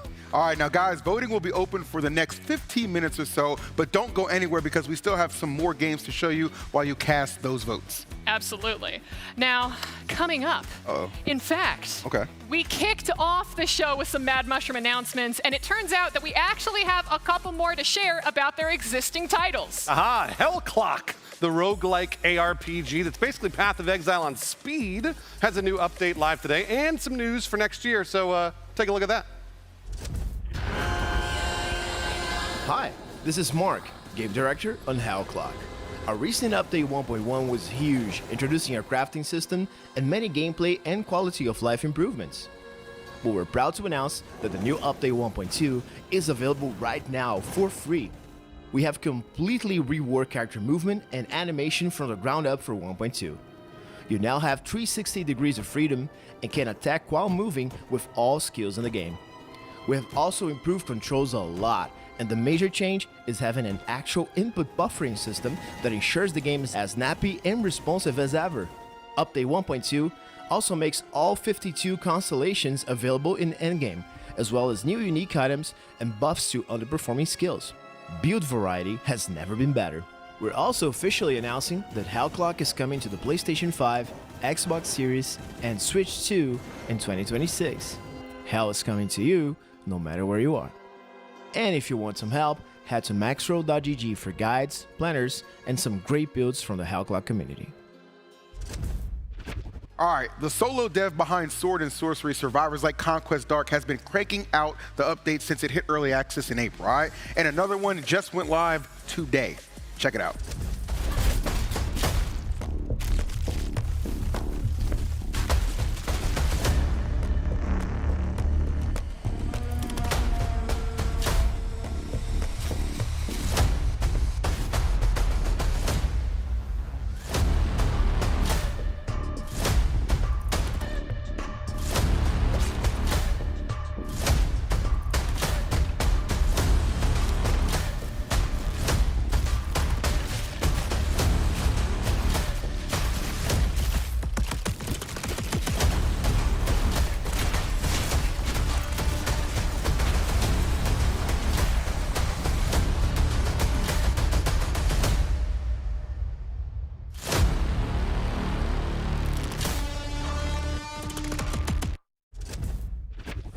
Hellclock and Conquest Dark, both amazing games, are also currently on sale. So if you haven't picked them up yet, now's the perfect time. And finally, last expo, we revealed To Kill a God, the action roguelike where the skill tree is actually the map. The game's demo was just given a major refresh, and we'll be playing a bit of it with S-Fan in the post-show. But for now, take a look at this new trailer.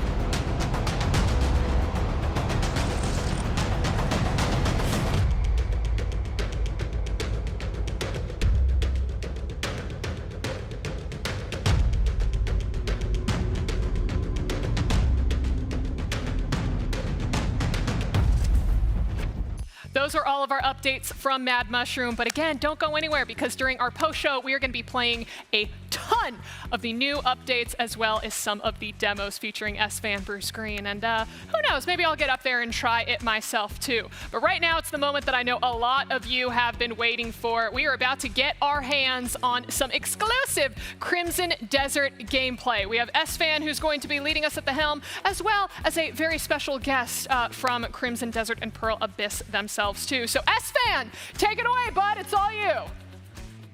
All right, yo. How's it going, everybody? I am trying to get this mic to stick on me. Okay, yeah, dude. I mean, I'm just so mobile and active that I'm falling apart all the time. Are you okay? No. Oh, okay, all right. No, but I'm about to be because I'm about to play some Crimson Desert. Yeah, that's right. Yeah. And you haven't played this before, right? This is your first time? So actually, I had played it. Oh, you did? Okay, all right. Yeah, but I played it a little bit at PAX.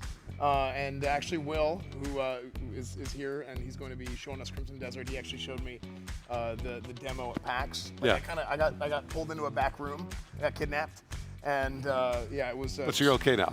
Oh, I mean, honestly, it was a great experience. Okay, I want to make sure also that that sounds like you've not been practicing, so. No, and I usually prefer to practice everything all the time. Yeah? I'm very well practiced, as you guys know. I've never done anything off the cuff and just showed up and just see what happens on game day. Right. As the Coach S-Fan way, we do everything very, very serious all the time. All right, well, should we introduce the developer and get started here? Yeah, let's go check out Will. He's showing us Crimson Desert.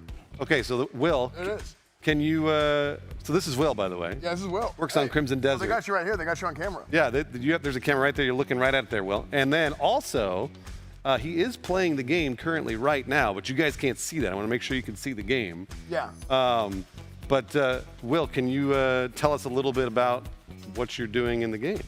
Sure. I'm just going through a tutorial right now. So the build that we have to showcase for you guys today, we built a custom tutorial for, and then it drops into a mission.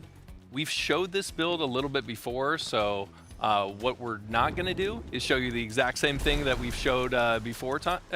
This time we're going to show a bunch of new stuff to you. Okay. So I just need to go through real quickly, plant this this flag, and then we go into some brand new content for you guys. Okay, terrific. This is something I talked with Will earlier about, and Crimson Desert is related to Crimson Dawn, is a prequel to Crimson Dawn. What is it? So how is it related to Crimson Dawn? Pearl Abyss has Black Desert Online, which came out 10 years ago. Yeah. This was originally, Crimson Desert was originally announced as a prequel to Black Desert. Got it, okay.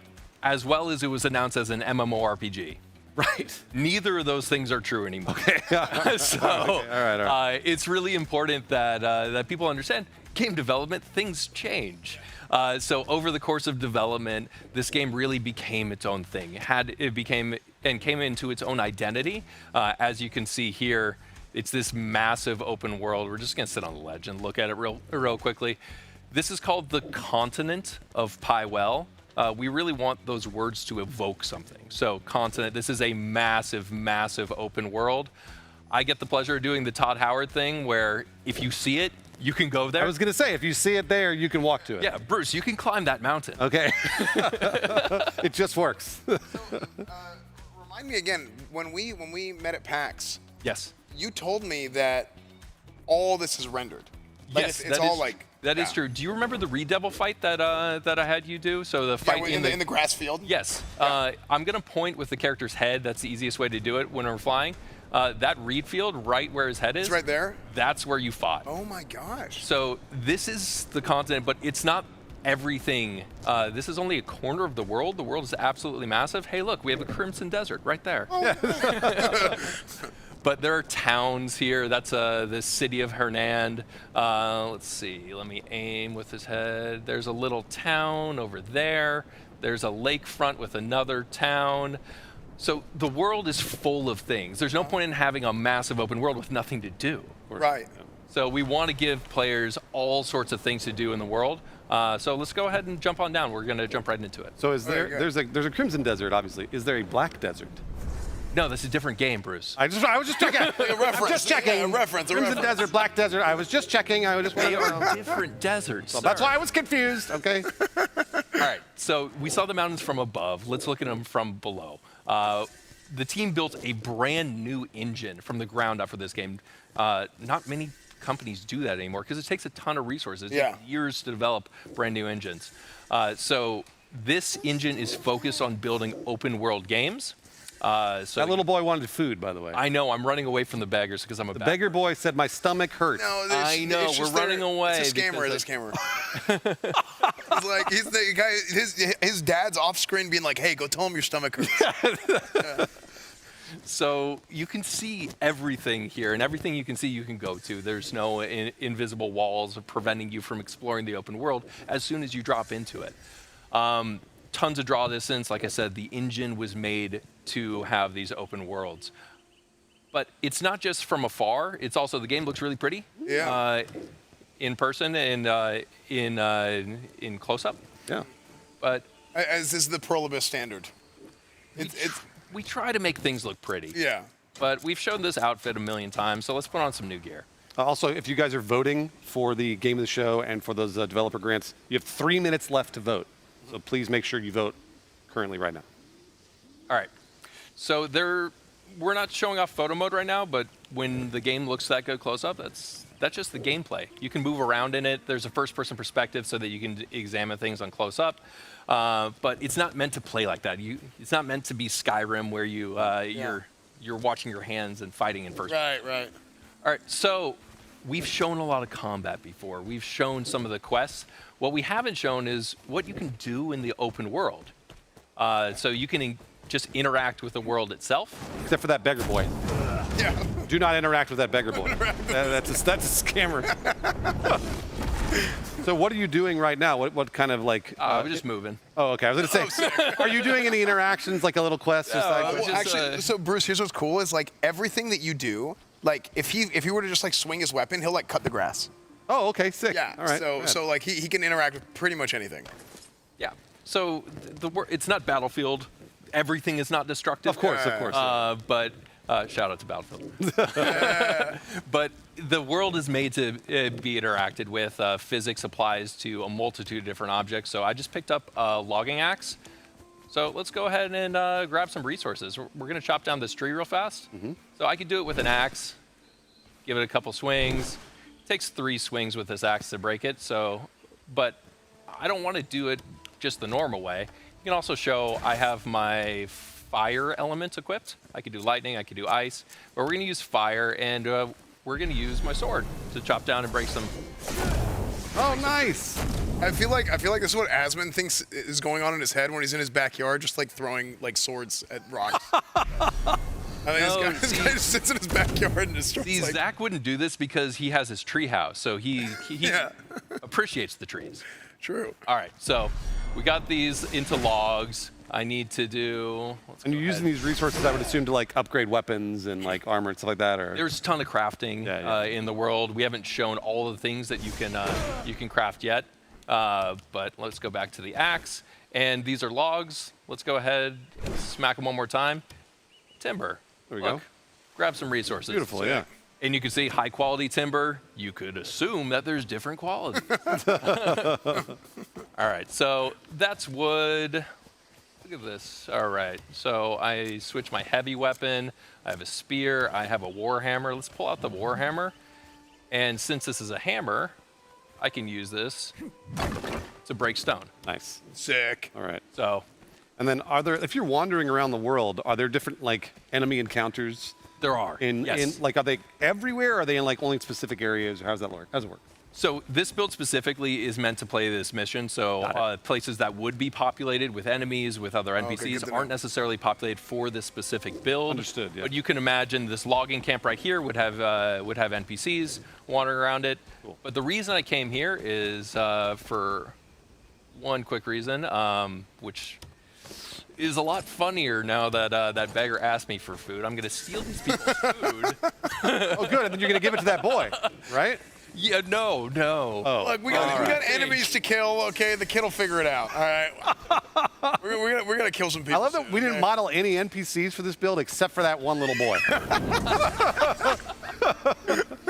So I just lit this field cauldron, and then I could take that food, I could throw it in the pot, and I can cook with it. Cool. You have known recipes that you discover in the world, or you can improvise. I could just throw those ingredients in the pot, see if they make something, and then I learn a recipe. For people that are watching, if you just stepped in, you're watching Crimson Desert, and it's basically an open world. Would you call this an open world ARPG, or what are you looking at? So we're calling it an action-adventure game. Action-adventure. The reason we're not calling it an RPG is not because there aren't RPG elements in it. There are a ton of RPG elements in the game. But when you look at something like Assassin's Creed, when you look at something like Breath of the Wild, are the RPG elements paramount, or are they subsystems to the overall gameplay? That makes total sense, yeah. So there is no character creation in this game. Instead, you customize your character with your equipment and with your play style. So if I want to unlock certain skills within the skill tree, then that determines what my character is, rather than a menu at the beginning of the game. Right. Right on. All right, so I climbed up to the top of this hill here just to get a different view of the world, but also to show you something else. Open worlds aren't just the main critical storyline, the main quest line. No one plays Skyrim just by beelining the crit path, unless you're doing a speed run. Right. So in these worlds, let me switch over to my sword. This is what it looks like normally, but if I flash my sword, then I get this secondary look. And you see these shiny objects right there? Oh, okay. So these things are scattered around the world, distractions. So I can use magic through my sword. You see the little bracelet or that string attached to my sword? Yeah. So my magic is infusing my sword and giving me this different view. Okay. And then what are those, like, basically scope glints? What are those indicating? Well, there's one really close up that's right there. So let's go ahead and check it out. Is it the beggar boy? I hope it is. It's not the beggar boy. Oh, okay. All right. Well. Yes. All right, so we're going to fly over there. I'm going to kick off the air because air has physics too. Okay. All right. And if I flash my sword, I see that the shiny object is right there in front of me. So there's this little shrine along the road, and it's a sealed abyss artifact. So these are really important items that do specific things that we're not going to talk about. Ooh, okay. The cliffhanger.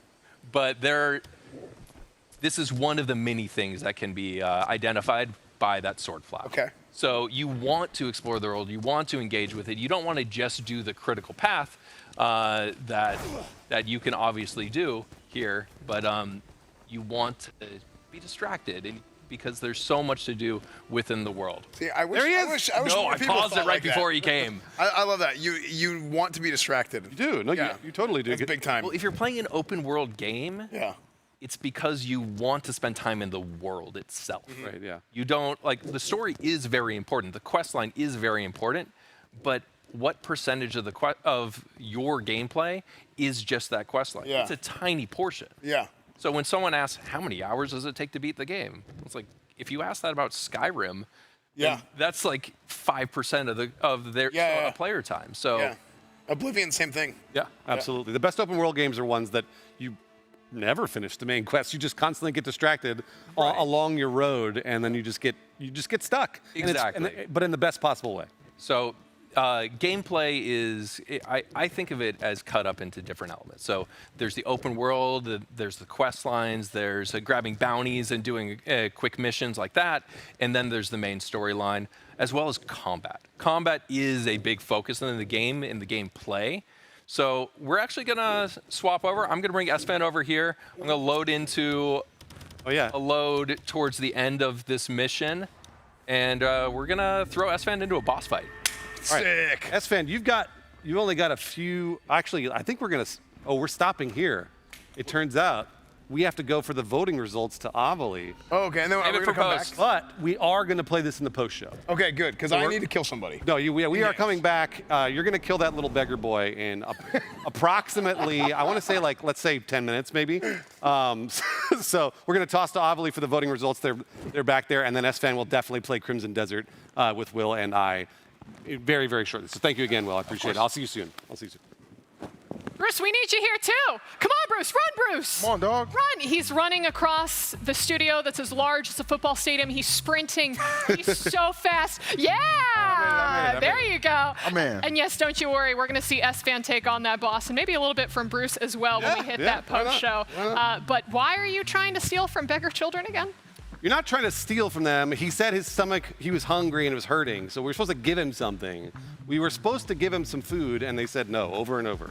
So, you know what? I think we can deny the children, but instead, let's maybe give something to all of the indie devs, that have been participating here today. See? Change that subject. Segue. Nice segue. Segue. But yes, we have tallied up all of the votes. Thank you all so much for everyone who voted for their favorite game.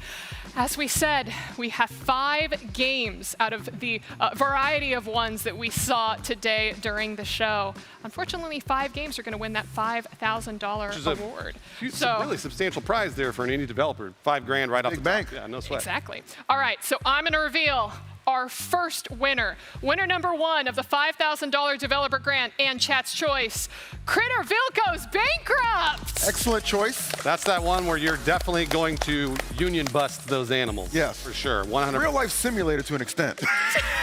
On it out there. But we're all furries. All right, okay. EE, you're up next. Please reveal number 4. Number 4 the honor goes to Voidling Bound. Nice. Congratulations to Voidling Bound. Yeah, they told me, I spoke with the developer, and he's like, yeah, it's basically like if Spore meets Warframe. Uh-oh. And all right, okay. Either way, Captain Flowers is excited to play it. All right, looks good. Heck yeah. All right, okay. Oh, all right. 3rd place. Our 3rd choice, of course, one of my favorites of the show, Anime Shop Simulator. Yay! Woohoo! Love that one. I know that you love sim games. I love sim games too. Love them. My freaking favorite thing in the world. Yes. Can't wait to see what we're allowed to stock up though. EE, what are you going to put in your anime shop? I'm going to use my 2nd channel. Oh, smart. Very smart. Yeah. That's smart. All right. Oh, I love this one. Okay, coming up, our number 4 is going to be Lucid. Lucid, the platformer from Apogee Entertainment, and the self-described, I think they're like, yeah, it's the world's first Celesteoidvania. Celesteoidvania. I've never heard that title before, all right. And yet I feel like it feels very fitting there. Okay. Very happy for him. The dev stopped by in my chat earlier, so. Oh, yeah, that's right, they did. Yeah, they didn't influence the voting. I just want to throw that out there. No, they totally did, yeah. No, he cheated. All right, and our number 1 voted chat choice game. Super Adventure! Wow, holy, that's amazing. Yeah, okay, cool. This was one of my favorites. It's the one where you could basically take the shield and you're just parrying everything until eventually you get a weapon. But I think it's something about like you want to save a cow at the end of the day. And it was also like that 8-bit style, right? That like really, really lo-fi 8-bit style. That's, a little throwback design, I like that. Yeah. So now, everyone, we do have one more winner, and that is our Starforge Art Star winner. This award goes to the game that you all believed had the best art style, and that winner is going to be receiving a Starforge Voyager 3 custom PC. Now, the custom is basically that game is going to have their art plastered all over the case like we saw with Ad Mortem in summer. So, Bruce, if you could please reveal our Starforge Art Star recipient. I will absolutely reveal the Starforge Art Star Award. I love saying it. Starforge Art Star Award. I love saying that over and over. The winner is Mayak, which is absolutely deserved. Yeah. Well deserved for this, because this is like a very, very stylistic, just beautiful video game. Any kind of merchandise they end up putting out, I'm definitely going to cop. Yes. It was yes. probably upgrade over this shirt too, to be honest. Like, I think No, this I love that shirt. very much fits you. What are you talking about? I saw both of us got a lot of comments. you know, we do what we can. We do what we can. We adore it, but everything there, gosh, I absolutely adored every single game that we got to showcase in this year's Winter OTK Games Expo. A lot of my favorites even won some of the awards. Still, shout out to Pigeon's Mission. I think that's the absolute cutest. Logan, you're doing a great job. Keep it up. Oh my gosh, and who knows, maybe he'll do movies next. But Bruce, I want to thank you for joining us with this main show. It's always fantastic to have you. Anything that you want to say before we end up tossing to the post show, which I know you're going to be in there in just a second. Yeah, no, I'm actually really, really excited for Ferocious, the dinosaur game. Tiny build, man. Yeah, really excited for Ferocious, and also to play Crimson Desert, actually, because I wanted to see SFan play and then had to come down here. So now I'm like, oh, I got to play it. So I'm really excited to try that out. So thank you again, Avali, for having me. I love doing this twice a year, and it's just amazing to support a bunch of indie developers that were in our chats, too. Yeah. I saw them pop in, which that hadn't happened often. So I was like, oh, hey, wow, like, keep it up. Congratulations, keep going. So this is an amazing show. So nicely done, Avali. You put the show on and you do a fantastic job. Oh, you're so sweet. I paid him to say that. No. Phil, anything from you? You know what? I had a great time. I wasn't here for the last one, so I'm glad they actually allowed me back in the building. Thank you for not changing the locks. I appreciate that. And hey, I'll come back anytime, because these indie devs, what I'm noticing is it's harder to believe these games are indie level because they just keep upping the ante. So keep doing your thing, devs. It's amazing, and it's a privilege to be a part of this. Absolutely. And I want to say on behalf of, myself, my co-hosts, the entire production team, everyone behind the OTK Games Expo, thank you all for watching. Thank you for wish listing. Thank you for trying out some of these demos. And of course, giving a lot of these indie devs some love, because you're the audience they're trying to reach. And these are the passion projects that they've been spending years working on, and all of their blood, sweat, tears, and of course, a little bit of love. But that was the main show, everyone. We are about to jump back up there with SFan and Will. We're going to play some Crimson Desert. Let's go ahead and jump in. SFan, you ready to take down that boss? I am. I am very, very, very ready to take down this boss. It's going to be sick. Okay, so this is a controller. Cool. All right. So we're going to play Crimson Desert today. We saw a little bit of it from Will earlier. He showed off some of the stuff, and then I'm going to get to actually do a boss fight. So, oh.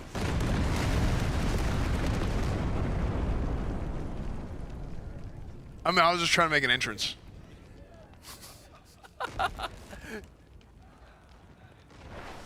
Artillery right now that is guided by your arrows. Okay. But before you start that boss fight, give you an opportunity to turn around real fast. You can practice a little bit of combat. Oh, yeah. Okay. So. Sick. So I can just call an airstrike. So are you sticking with that? Earlier in the mission, you called in. You got the ability to call in airstrikes. That's your grappling hook, so to speak, that you can use for traversal. Okay. So your light attack is going to be RB, and your heavy attack is going to be RT. But the combat in this game is much more similar to, say, a Tekken or a Street Fighter. Okay. Or maybe like down with that. Bayonetta. It's very much more action focused. Yes, Bayonetta, Avali. Are you cosplaying down there? What are you doing? She's just listening. Yeah, okay. But think like action games like that. So it's much more combo driven rather than light attack, heavy attack, light attack, heavy attack. You want to, I don't know, be a little bit outside the box. So if you combo some buttons, I want to show you, just because this is kind of usually a crowd favorite. If you hit Y and B at the same time, okay, Y and so B at the same time. Y is going to be your melee, and then B is going to be your roll. If you hit both of them at the same time, then that's grapple. So if you walk up to left stick is going to be your grappling hook. But so if you walk up to an enemy and do neutral without moving the left stick, those are all your friends. That's why they're just standing there. Can I grapple my friends? You can't. Not in this demo. Oh, okay. Not in the main game, then there might be friendly fire, but for the purposes of this, no. Okay, so I can just walk up to this guy? So just hit Y and B. Just neutral grapple? Oh, dude, I freaking RKO'd him. Yeah, you have an RKO. So that's the neutral grab. God, I keep going backwards. So go ahead and... Come on, Sven, get him. There we Yeah, go. dude. Freaking from behind. Brian Dawkins. So the grapple changes based on what direction input on your left stick. So again, just like a fighting game. So there's a suplex. So I do it from neutral, but it's the last thing that I inputted. Yeah. Well, okay, that's why. Because I was okay. Makes sense. So there's all sorts of different ones that you can do. You can do roll. So if you hit B and then YB. BYB. Yeah. So B to and then YB as you're rolling, then you'll jump and dive tackle somebody, and you can then ground and pound them. Okay. BYB. What's the lock on? You're doing it too fast. Oh, okay. So B. So how do you lock onto an enemy, Will? With L1 or L. Yeah, okay. So by blocking. Yeah. Okay, the block's lock on. Okay, so. Yeah, so you're not getting the YB at the same time. Oh, I thought it was. Sorry, I thought it was a grapple. Okay, so it's B then YB. So you roll, and then grapple from a roll. Oh, okay. I misunderstood. Yeah, it's. So it's safe to say the combos are pretty involved. They can be, and I think that's where we talk about. Oh, I'm good. Ah, there it is. That's running. I'm just gonna show you. Okay. You're good. He's gonna do it for you. YB. So it's a diving. So there we go. Then you're on top of it. Got it. So it's roll into grapple. Anyway, yeah, exactly. Yeah, like that. Okay. So it's if you think of like a like. I was trying to do it before I hit the ground. Go ahead and hit Y. So now you flip him over, you tie his hands behind his back. Oh my and god. Now you've captured him. What do you do? So you can turn him in for a bounty now. Oh, okay. So all of these guys are enemies. So you can actually turn in any enemy for a bounty at the town guards. Is it like? I also just. Oh, I can just. You could just ground and pound them, yeah. Is it for gold, like when you're turning them in for bounties and Yes. stuff like that? Okay, all right. Yeah. Right on. So or reputation within certain cities. There's all sorts of different reasons that you can do this. There are actual bounties that you can. That this is a mechanic in order to capture your bounties. Oh, okay, all right. But you can also do it with these low-level foot soldiers. Yeah. And then, okay. Do you have to take them somewhere, or are they just take them into town? Do you just pile them up in a wagon, or how do you take them there? I mean, you could carry it. You could carry them. Okay. There are other mechanics that get them. They get them there faster, though. Man, that's awesome. Let's show a little bit of switch to your heavy weapon real fast. Okay. So how would I do that? If you pull out your weapon with RB. Okay. And then you block with LB, and then hit LT while blocking. So now you can switch your heavy weapon mid-combat. Spear, yeah. Yeah, so hold RB and RT at the same time. RB and RT. You didn't hold it long enough. Oh, because just like a fighting game. Nice. Just like a fighting game, there's a difference between tapping or holding actions. Yep. So you said that it can be complicated. It can be. Yeah. But also, we're showing you what you can do, not what you need to do. Got it. Right. Got it. Okay. So that's the big difference is if you print out like a Street Fighter move list, there's all of these things that you can do. Right. Do you need to do all of them to beat Akuma? Yeah. Not really. Yeah, no, of course. All right. So I think you're ready, Sven. Sick. How does he heal? He's lost half. If you tap right on the D-pad, you have your quicks. That's left stick in. If you tap right on the D-pad, actually, can I just want to show you something real fast, just because you've done the grappling hook a couple times. Yeah. I just want to show you the reason for it. So I'm like death gripping the controller. Oh, that's sick. There we go. So you can use it to fly around, to like That's so sick. like Superman around, right? Okay. I'm like Spider-Man. Oh shit! Is that a dive attack? Looked like a dive attack. Yeah, it's Canada. Yeah, I'm putting maple leaves to my stamps across the world. Nice. Shout out to Montreal. But that's what the grappling hook is for traversal. But okay. you can also move things. You can move objects around. I just wanted to show what it's used for. Right. Anyway, go ahead. Boss run. fight time? Yeah, good luck in there. No, just walk in the door. Just I gotta make an entrance again. Good luck. You got this. You don't need to shoot it. Yeah, but it's cool. You can. Yeah, that's a hell of an entrance to make, S-Fan. Hi guys, I'm joining in with you in There the you go. post show. Did I just see you take the controller from S-Fan because he couldn't figure It was, how to Well, get no, it? I was too fast. Wait, this guy looks sick.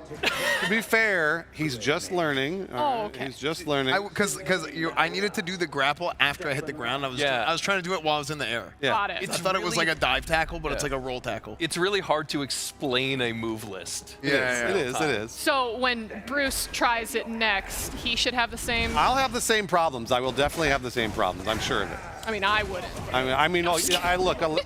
Maybe you're a fighting game master, but I am not. I don't know if S-Fan is. I excel at the button mashing. Oh yeah, that's what I do too.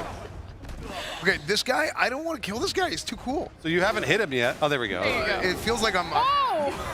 This guy's freaking beating my ass. How do you break guard, Will? You notice there's a guard meter. There is a guard meter, and it's very slow. Points to Bruce. Beating my ass. It's very, very slow. So the best way to fight any boss, whether it's in Mega Man, whether it's in Dark Souls, whether it's any type of game, is first learn kind of their movement. Sure. And then adapt. Yeah, that's what I was doing. Oh, there you go. That's what I was doing. So once you learn their movement, then you can actually adapt and strike against it. Could he airstrike him inside here?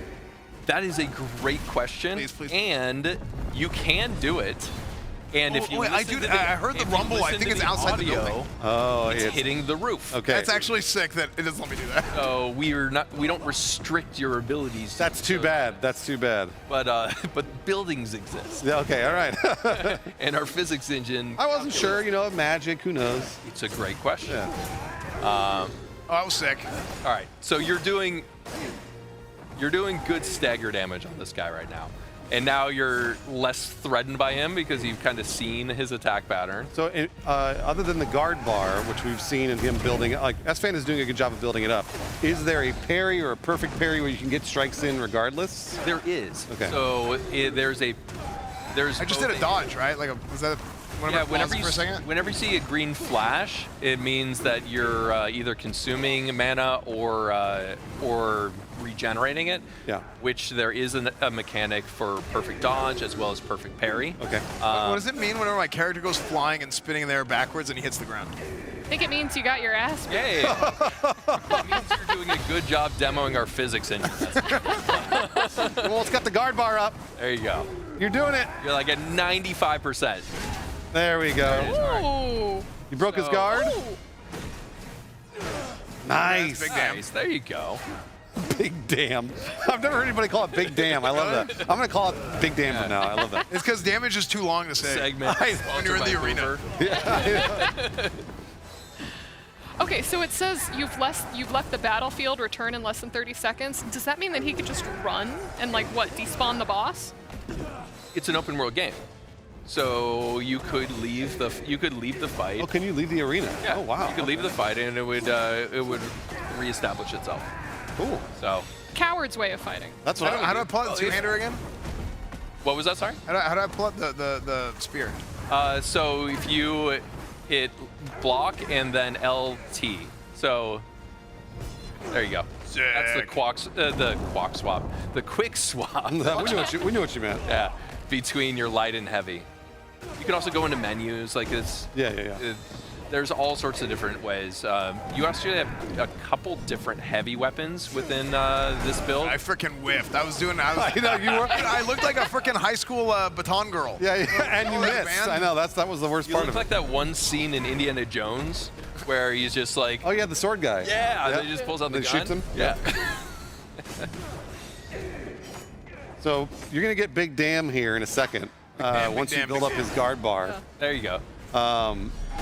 Is the heavy weapon helping you, S-Fan? I don't know. Okay. I think so. All right. So I have one person in chat.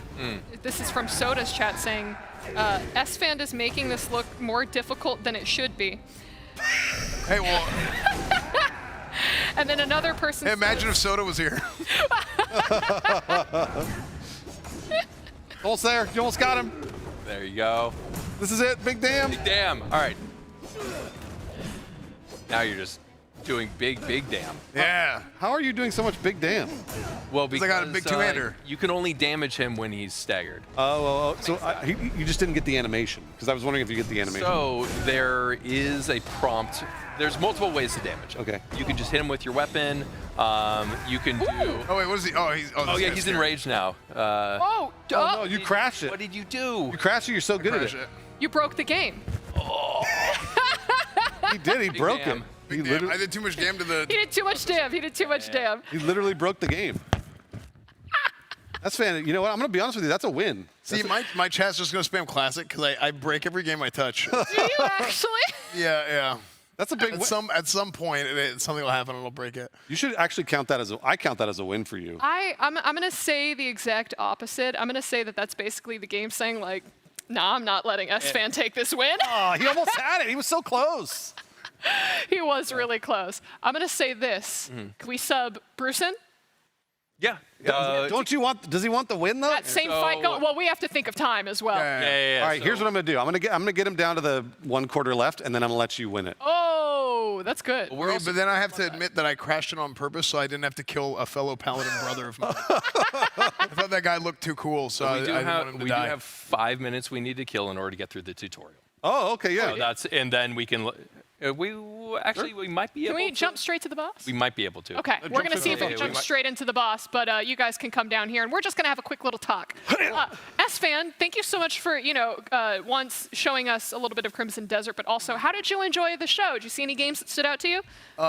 So the one for me that it immediately was like, oh, frick, was Shade Protocol. Oh, yeah. Because it had it felt like I was looking at Mega Man. Like, if you just were to take a screenshot of it, you'd be like, oh, is this Mega Man? Like Mega Man X.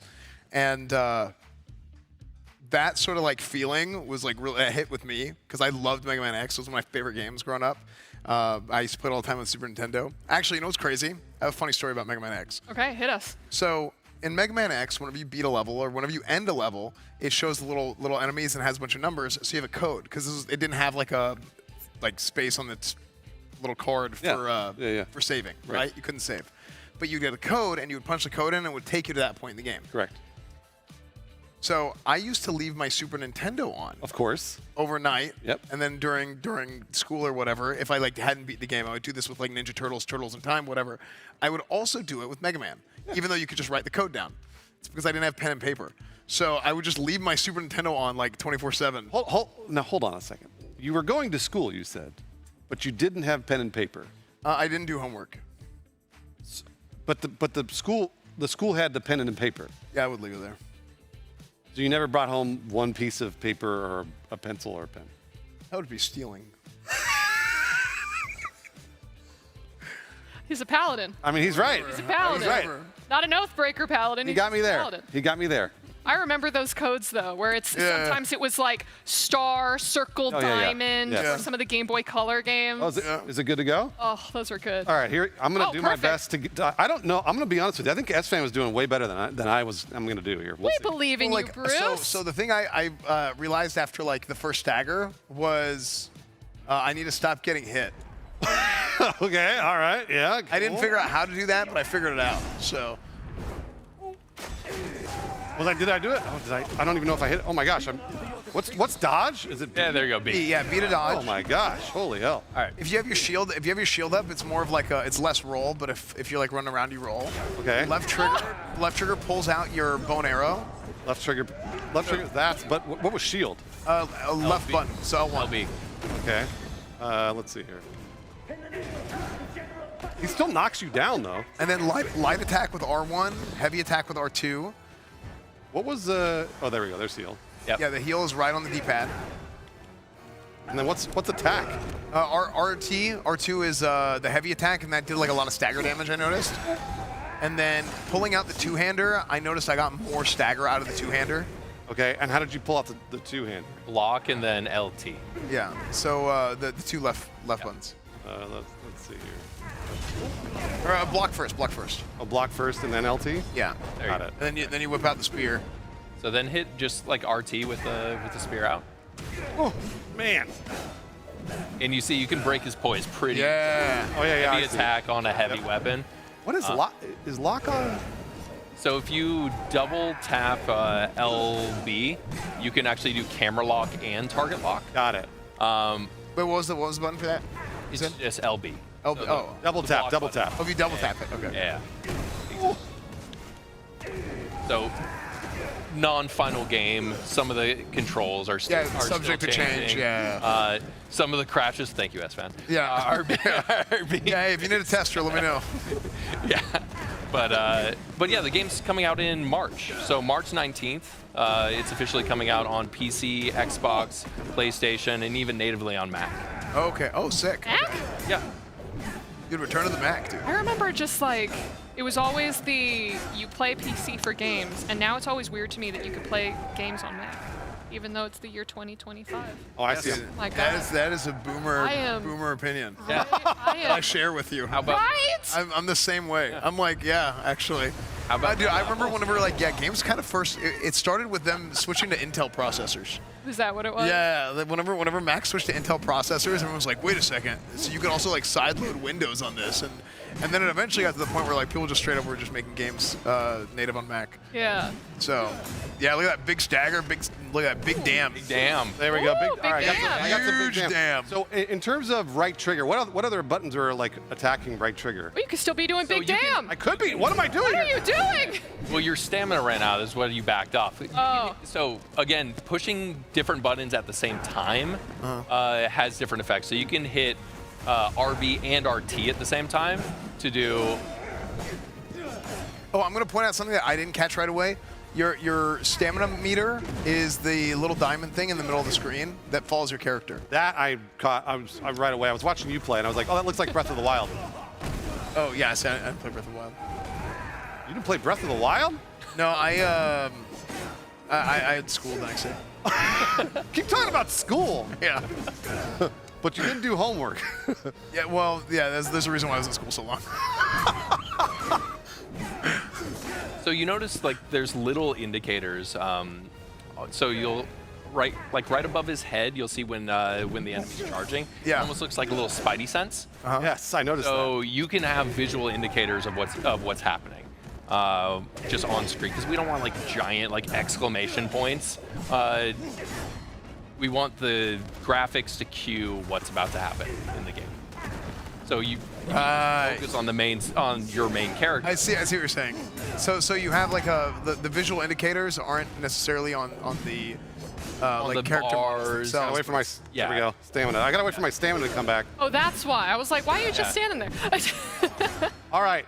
Oh! Well, you're cheesing him, Bruce. Dude, you're doing Bruce, a good job. you know what you're that guy who I don't want to lose. You'd go to your friend's house and he's playing Dalsim and he's just sitting there crouching. I don't want to lose. Across the whole screen. That's why I tried to ask you. Healing, hit him. No, he's healing. I hear. Oh, that's the start.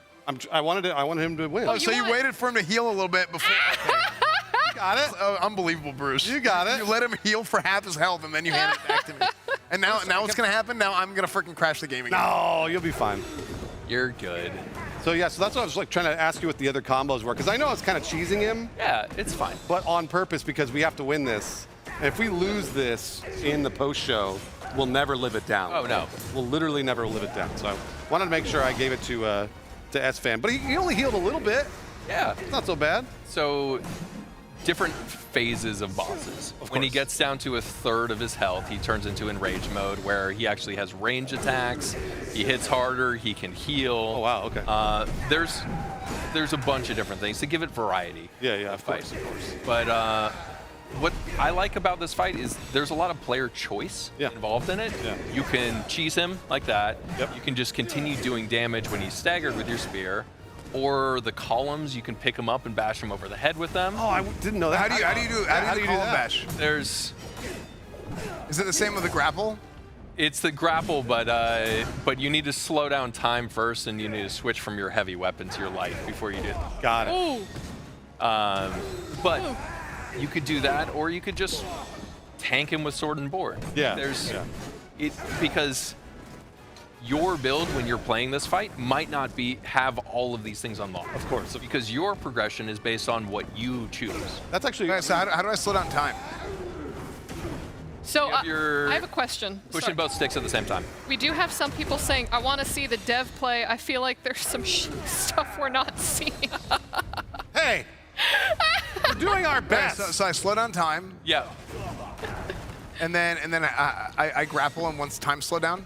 Yes. So stagger. So stagger him first. Stagger him first. I got you. Hug. Okay. So stagger him first. He's staggered. So and then so walk up to a column. Slow. Turn. Cancel it. Turn towards the column. Slow down time. There you go. Then grapple. Then grapple.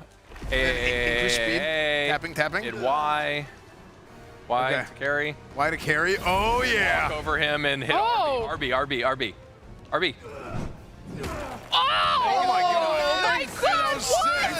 What? Huge. Okay. You got like 1 HP to hit him. Okay. He's doing something to me. So you do tick damage even when he's not in stagger. Oh, you do? There's a little. So I might be able to finish him He's before the healing. stagger. He's healing. Oh, he's healing. Push in the right stick. There you go. Okay. So one more stun phase, you'll be able to take him out. Yeah. Or you could try and pick up the column again. Oh, I'm gonna beat his ass. He's healing. He's healing again. Oh my gosh. Well, when he's in rage mode. Oh, okay, gotcha. Yeah. Just a question, Will. Yes.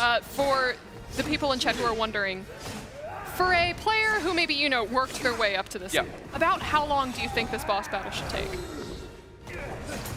Well, we're also learning the controls and stuff too. That's a really tough question, and I'll answer it fully. Okay. So it depends. Nice. It depends how.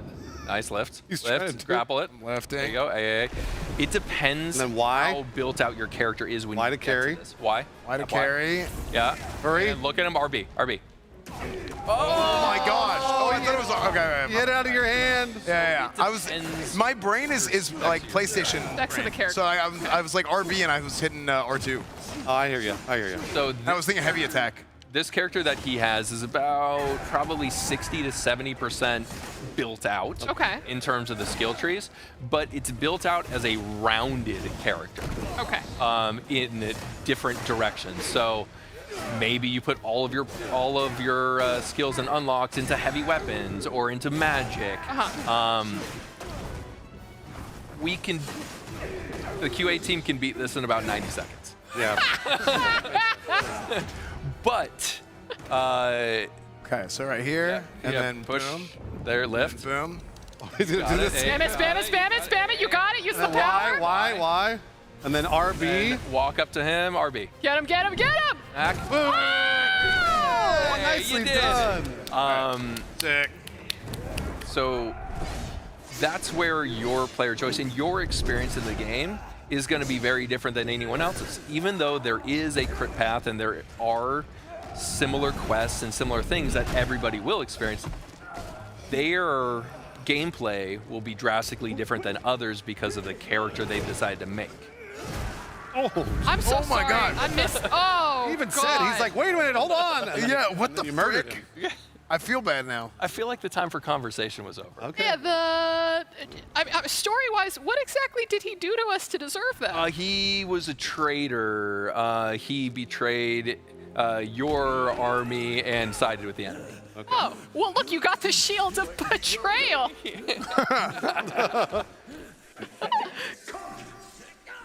Nicely done. Is that like an Australian, or was that a good thing or a bad thing? Whenever he said that. Oh, the C word? That's the Australian or the English version of the C word. Oh, okay. Not the English. Or not the American. Not the American that was, version. That was the hey, how's your mother? Oh, okay. I was like, hey, I hope you're doing That's good, how man. people greet each other in England. Exactly. Yeah. A message.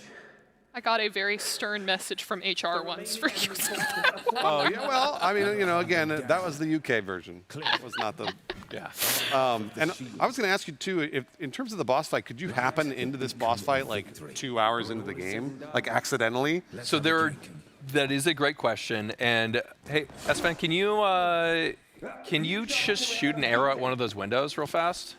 Yeah, I would love to. Let me see if which way the artillery is coming in.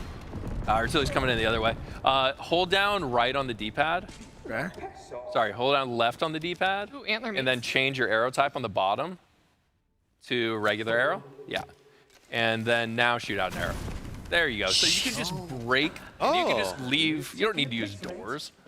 You can just leave through the window. I'm leaving. So Fantastic. This is my way of answering your question, Alva. Yes. You can, if you have unlocked this particular boss fight, which is done through this mission, because this is a main storyline quest. You don't have to go in through the front door. You can go in through the window. Once you're in that boss arena, then it triggers it. Okay. There are other bosses that are not quest-bound, that if you stumble across them in the open world, they're there from the start of the game. Fantastic. Oh, dude, I can shoot bombs in the sky. Yeah, you can slow down time in midair. So S-Fan, unfortunately, I'm going to have to ask you to save some of that for when you actually play the game for the first time early next year, because now it's time for the post-show for us to swap over to some games from Mad Mushroom. Okay. Sorry, S-Fan. Sorry, S-Fan. I got to mow the grass. Okay, sorry. S-Fan's going to mow the grass. What are we playing, Adelie? We're going to be playing quite a few of the new demos, most notably Night Swarm and Curse Mark. Oh, I'm actually really looking forward to Night Swarm. I was curious to try that. Yeah, both of them look really cool. S-Fan, come join us. Oh, sorry. I was getting distracted. You're fine. He said distractions are good. Don't worry, you're absolutely fine. We just need to take a minute to just swap over the PC since Will basically brought in, I don't know if you saw it, he handcuffed the PC case to his wrist. Yeah, I noticed before setting it up. I thought that was just like a separate thing. Oh. I didn't know what was going on. I don't have questions. Nuclear football or? Yeah, something like that. Okay, yeah. Could be something like that. Yeah. But okay, so I know that you've played, as a Mad Mushroom member, you've played a lot of the games already, or you kind of like saw some of them. So Curse Mark and Night Swarm, both 2 new titles being brought under the publishing umbrella for Mad Mushroom. Yes. What stood out to you about those 2 games that made you want to pick them up? So, I mean, I think obviously, like, whenever you're looking at these types of games, build variety is huge, right? Build variety is huge. Art style's big. The sound design, all these different things, right? But the bottom line, whenever you're looking at these games, like, is it fun? Yeah. Right? Always. And that's because you can go through and you can look at like, oh, like this, you can like take a game, break it down, and split them in a whole bunch of different categories. But the only thing that really matters is it fun? And that's kind of, that's what we did. Every time we're going through and we're playing these games, like, is it fun? And then from there, it's like, okay, well, like this thing, it'll play out this way. What type of game is it? Yada yada yada. But yeah, for both of them, I mean, I think they're great games. I think they're both going to be super fun. Night Swarm's coming out December 4th. And then Curse Mark is going into early access next year. So, yeah, I can't wait. I can't wait to play them either. I mean, I've played, of the 2, I've played Curse Mark the most. Okay. Like, if you know me, like, I'm super into, like, the knights and paladins, the fantasy stuff, right? Like, that kind of stuff. And Curse Mark has that vibe heavy. So I've done Curse Mark a little bit more. Night Swarm also very good. It's kind of more, I guess, gothic with like the vampires and stuff like that. Saw that. And yeah, I think it's gonna be great. I can't wait. I'd love to give a Night Swarm a shot. That's that survivor genre. Yeah. That's exactly what I love. Yeah. And I play a lot of games like that. And when you were saying, is it fun? It's a really interesting, because obviously it's very subjective for a lot of people. But for me, I was telling Amelie last night I was playing a game and I kept trying to stop myself playing, and then I was like, I'll just play like one more. Yeah, exactly. One more round. One more. And then like an hour had passed, and I was like, oh man, I did not mean to play it so long. That's how I know for me that a game is fun. Right. Yeah, it's that thing that's kind of like I call them time deleters. Yes. Some games just delete time. Yeah, that's right. Like Hell Clock was like that for me. Megabonk is like that. Oh yeah. Oh my gosh. Yeah, Boulder's Gate is like that. Like there's just some games that just you turn it on and then you turn it off and it's like 8 hours have passed. Yeah. Exactly. And yeah, games like that are just like, oh, okay, this is pretty good. That's how I am with any like Forager style game. So Forager, Nova Lands, even like Moonlighter. I'm excited for Moonlighter too. Yeah, Moonlighter's right? fun. Yeah. All of a sudden it's like, ugh. You look outside, the sun is coming out. Yeah. That's bad. That's bad. Yeah. But good. Yes. No, I mean, man. This is bad, but this is so good. But it's also good. Yeah, it's good. Bad for me, but good? Question mark? No. But again, you were talking about Shade Protocol stood out to you from the expo. Bruce, you had said Ferocious, the dinosaur game. Yeah, Ferocious looked really, really cool. And Valor Mortis too. Valor Mortis. Valor Mortis. Yeah. The first person kind of Souls-like type of game. Yeah. I'm really curious to try that combat because I wasn't sure if it was Souls-like or if it was more Skyrim-y. I'm not sure. Yeah. I think they So I played it a little bit at Gamescom, and yes, it is much more Souls-like. Oh, okay. All right. It's hard. I suck at Souls-like, so I know better than to like try to jump in and think I'm gonna win. But I watched some of the devs play it. I got my hands on it too. It's hard, but it also feels very good. It has a little bit of kind of like that BioShock, different types of elements that you can try to work with. That's great. But no, it is a fantastic game. Yeah, yeah, yeah. And I mean, who doesn't love dinosaurs? And it also looked like in Ferocious that you could literally become a friend to a Tyrannosaurus Rex. Yes. And the Tyrannosaurus Rex goes and does things for you while you film it. Yes.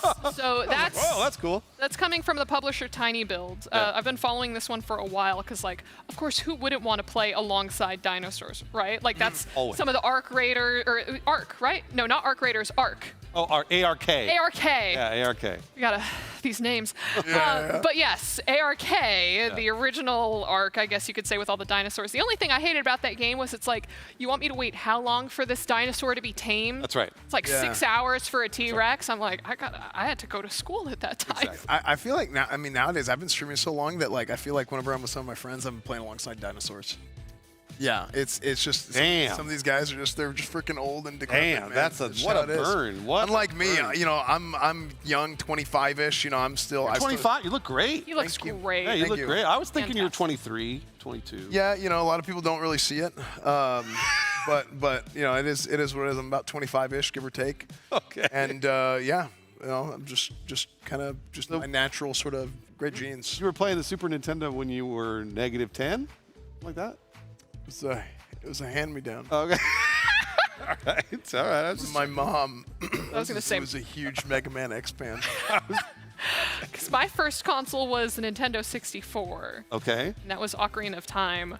One of the best games ever. Oh, I started with the GOAT. Yeah, yeah. That was also a hand-me-down. It was for a me hand-me-down, as well yeah. in first Yeah. grade. Okay, it looks like we are actually ready to jump into our first demo. S-Fan, do you want to take it first, or do you want to let Bruce jump into... Either way, it's fine. I would love to hog the controller. Oh, you? Okay, there you go. Okay. Get in there. Hey, he's younger. He's younger. Let him go I know, first. he's a young buck, we call Yeah. him. Is Sean over here? Because I know that we had... Sean, you want to come in and talk about some of these games, man? Okay, where's Sean's little handheld mic? Does he have a handheld mic? Yeah, we got to get him a little handheld mic. Are you playing, S-Fan, are you playing Curse Mark first? I can do either one. Okay. All right. Which one did you wanted? I would love to try Night Swarm. Okay, But, you do Curse Mark. yeah. I'll do Curse Mark then. Yeah. Fantastic. you don't Sean, mind. we're going to grab you a little handheld mic so you can come in and tell us what... Here, come over here, all of Avali. this It looks has like got- we're sitting so far away I from each know. other. All right, perfect. Yeah, there we go.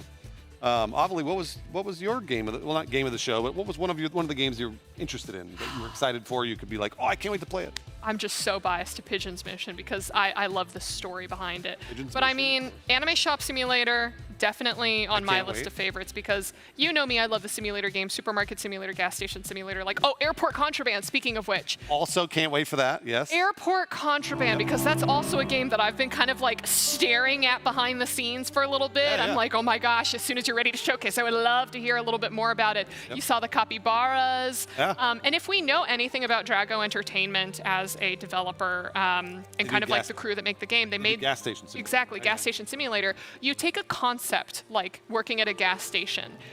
And it seems so simple at first, and yet it's, okay, but what are you stocking up inside the store? Right. What if you open a car wash? Okay, but how do you get like other exotic items into your store? And they just expand on it. So for Airport Contraband, taking the simple idea of like TSA, Right. like airport security, and then also potentially expanding on that is, are we smuggling? Are we, you know, running shipments ourselves? What are we doing? I can't wait to learn more about that game, you know, outside of what we just saw today for the first time. But it looks like you're ready to go, yeah? Yeah, just about a couple things. I'm going to turn off the flashing and the screen shake. Perfect. Just for just letting people know because there's more to it. But Fantastic. I like turning it off because of stream stuff. That's smart for streaming. Yeah. That's good. That's good. And what would you describe Curse Mark as, like, in terms of genre? What do you think it is? I would, oh, man. I've gotten to the point now where like I just broke my mic and I You did, yeah. just pulled it off my. Here, you play, I'll fix. Yeah. So yeah, but basically it's one of those things where like all the genres kind of like come together. It's a little bit more like it's a little bit action RPG. It's a little bit like it's not quite Souls-like. Like that Okay. feeling, All right. but, like, it's a She's got a little bit of everything. Is it Oh, like you like ripped it off. Yeah, I'm super strong. I'm gonna go like this. Is it RPG-ish? Yeah, a little bit. I mean, where you're going through and you unlock these different skills. Yeah. Oh, so this has a bunch of unlocks, this save file. Okay. So, yeah, you have all these different, like, Celestial, Divine, Draconic. Like, these are all the different, like, spell schools, right? Lightning, Ice, Rot, Umbral. So you have all these different things that you can choose from. Can we get audio over here? Can we get audio to help us? He's miking up Sean right now, so this is my job as a producer. Yeah. How did he just fully break it? Well, I was scratching, and then I moved it out of place, and I was like, oh, I got to put it back in place, and then I pulled it off the thing. Did you snap the rod? Yeah, I might have done that. This is literally in my job description. Man, Hold mic for SFan. That's crazy. I mean, I think it'll sit there, right? No. No. I got you. Okay. Sorry. Oh. I'm gonna be touching your beard for a little bit. It's all good. There you go. So these are the different characters. I mean, kind of similar to what we're used to. You know, there's 2 different attacks. I mean, whenever I hit R1, I have that little, it looks like a little Blade of Justice from WoW, but RT is my swing. And then you hit circle to dodge, roll. Then you also have your LB button, which is, it's like your ultimate, I believe. But I have 3 different skills, as you can see on the bottom of the screen. There's RB, LB, LT. Yeah. And you can set those as different spells. And I kind of just wanted to play it. I would love to see a spell or two. Yeah, it's my RB right there, and it has charges, right? So you see the white balls on the left side? Just went down one.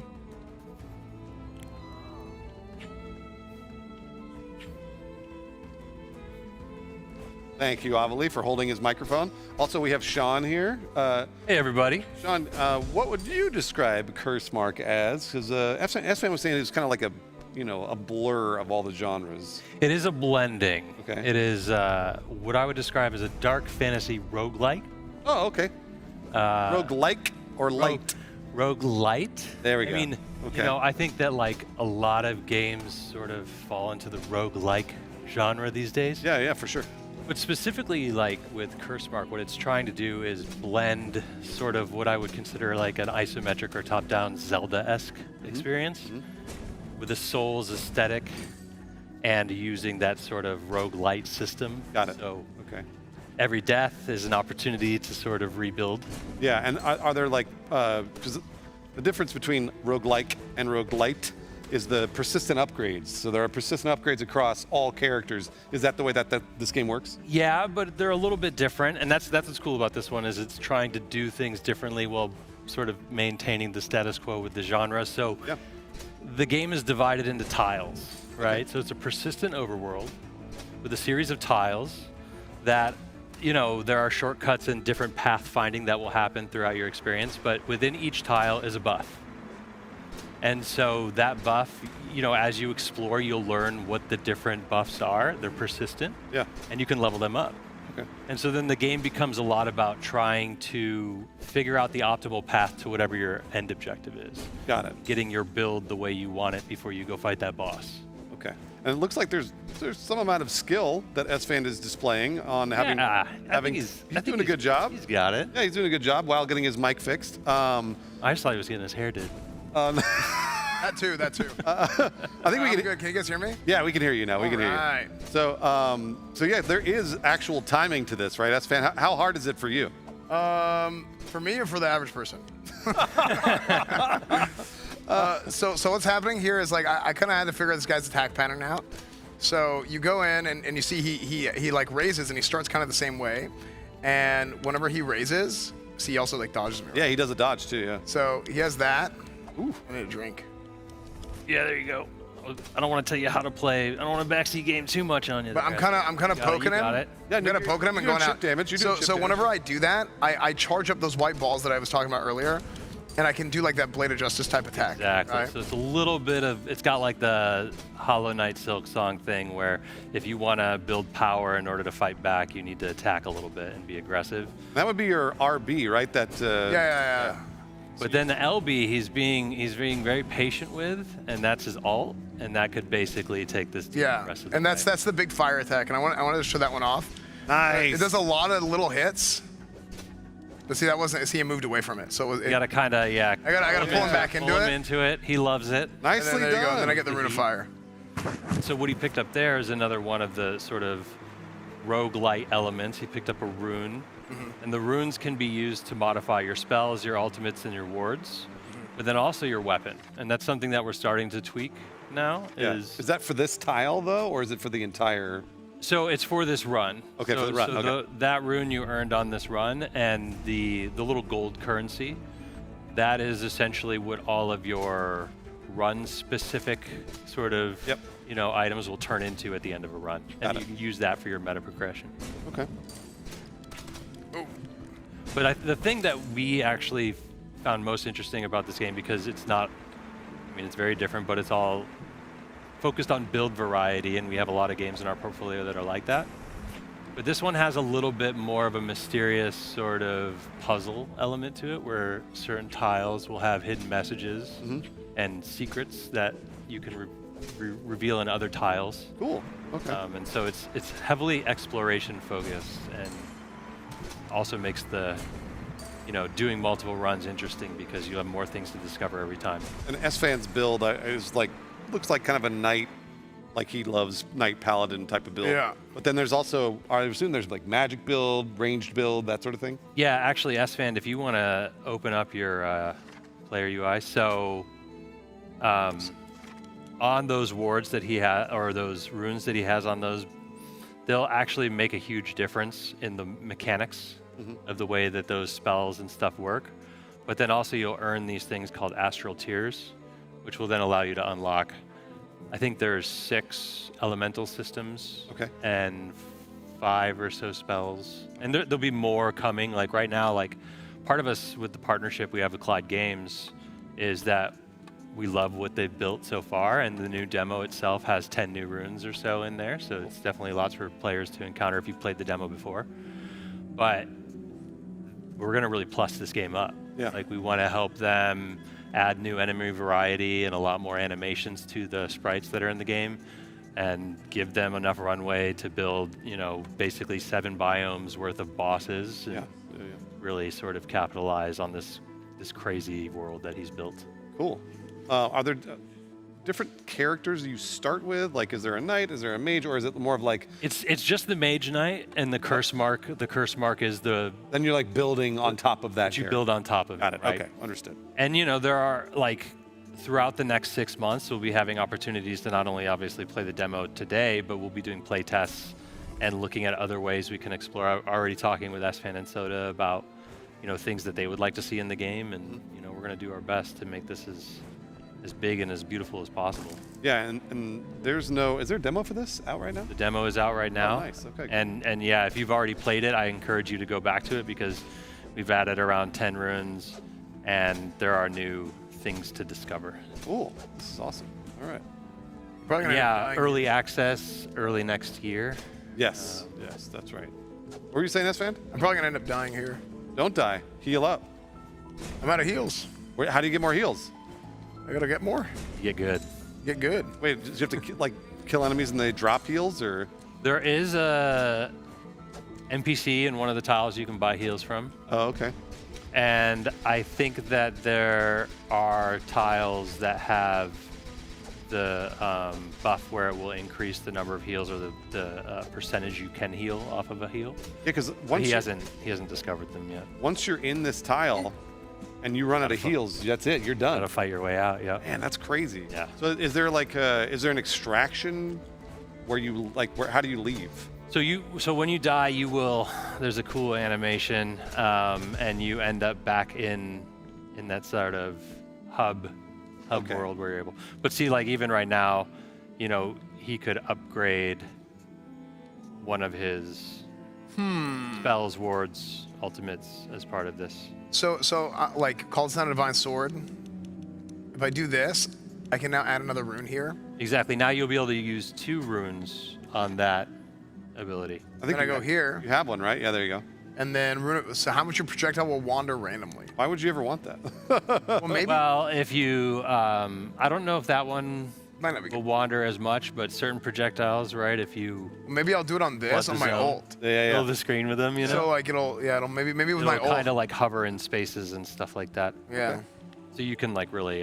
So then I took the burn that I had and I put the burn on my RB now, and then I just flipped them. So like it's cool to have like the different sort of. Just like everybody can play the game a little bit differently, and you can kind of modify the abilities through these runes that drop throughout the run. But yeah, he's low on health. I'm super surprised I'm not dead yet.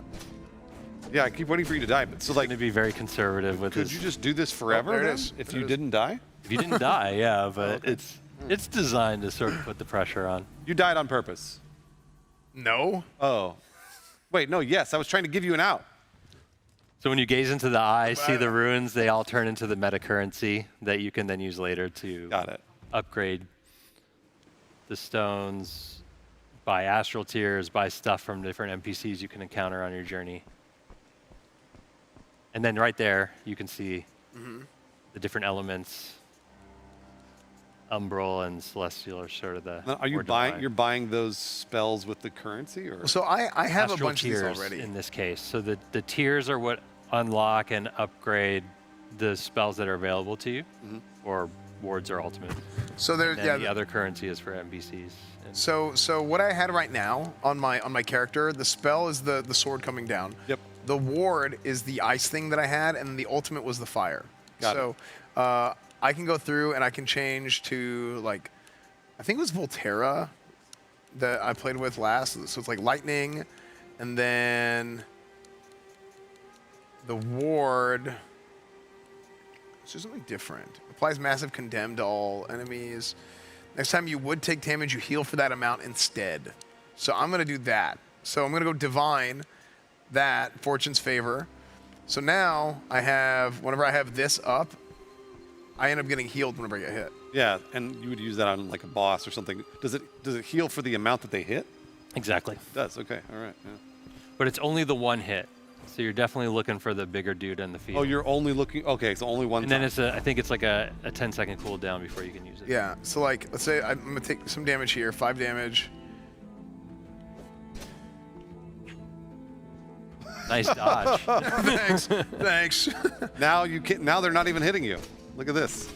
Okay, so there's some damage here. So now I'm gonna wait. And then what do I have that's freezing? That guy is just amazed by your brilliance. I think I have something that's like. Oh, see, so 7/7. So I still take the damage and then I heal the damage. So it just blocks it. It's an offset. Yeah, but if that damage were to kill me, then I probably would die anyway. I think it's how that. I mean, I would assume that's how it works, because it's like minus plus.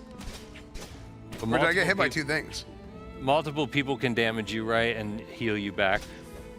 Well, yeah, I mean, like, so I don't know if that do you take the damage that you then heal? No, I think you just got hit. I think you only get hit. I think I got hit twice. Never It's mind. 2 slices. Okay. For whatever reason, he got 1 in before the shield went up. Yeah, Now, my bad. S-Fan, I have a question. Huh? Can you die? Just did. He literally. Oh, he literally just died. Can you die again? Because I think it's time to look at our next demo for Mad Mesh. Why don't you use that all? Yeah, the big. Oh, there we go. That's what I wanted to see. I wanted to see the ult. Yeah, that's the big Volterra. Is that like a chain lightning thing? Pick up a couple of them. It's more like an AoE thing, but then you can add some runes to it that'll make it spread a little bit more, or like projectiles come off of it. Yeah. Yeah. And then you can go through, you do more upgrades, right?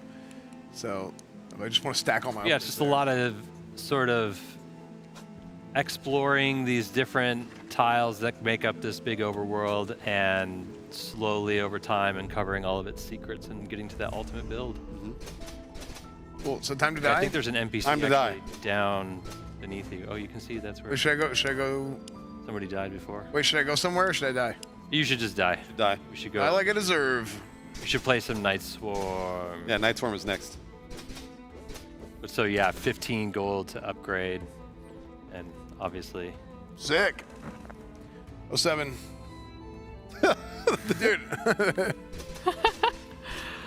All right. Okay. Bruce, are you swapping in? I would. Yeah, let's if do it. Chess Fan will allow me. That's only if he'll allow me. Fine. Okay. Cool. There you go. I'm very excited. All right. I'm very excited to try this because it looks like a survivor genre that I'm into. So. Yeah. The ultimate survivor, like. I love them. I just love them. So you are a vampire? You play as a vampire? You're Roderick. You are the heir to a great vampire empire that it has sort of fallen to disarray. And I guess you were asleep while it all happened, because that's just... You ever seen Underworld? It's kind of like that. Oh, what's Underworld? Oh, it's like a vampire werewolf movie. Yeah. The only vampire werewolf We should show them I've this seen. intro kind of sequence, if we can, because I always thought it looked cool. When he comes... Twilight. When it comes out, I think... Twilight. I was going to say out of all of them. Well, like, I 7 times in theaters. In my defense, I was like 9. Wait, what? I watched Twilight 7 times in theaters when it came out. What's wrong with you? It's the best movie What's ever made. wrong with you? You know what my favorite movie trilogy of all time is? And I genuinely, no one believes me when I say this, but I watch it for the plot.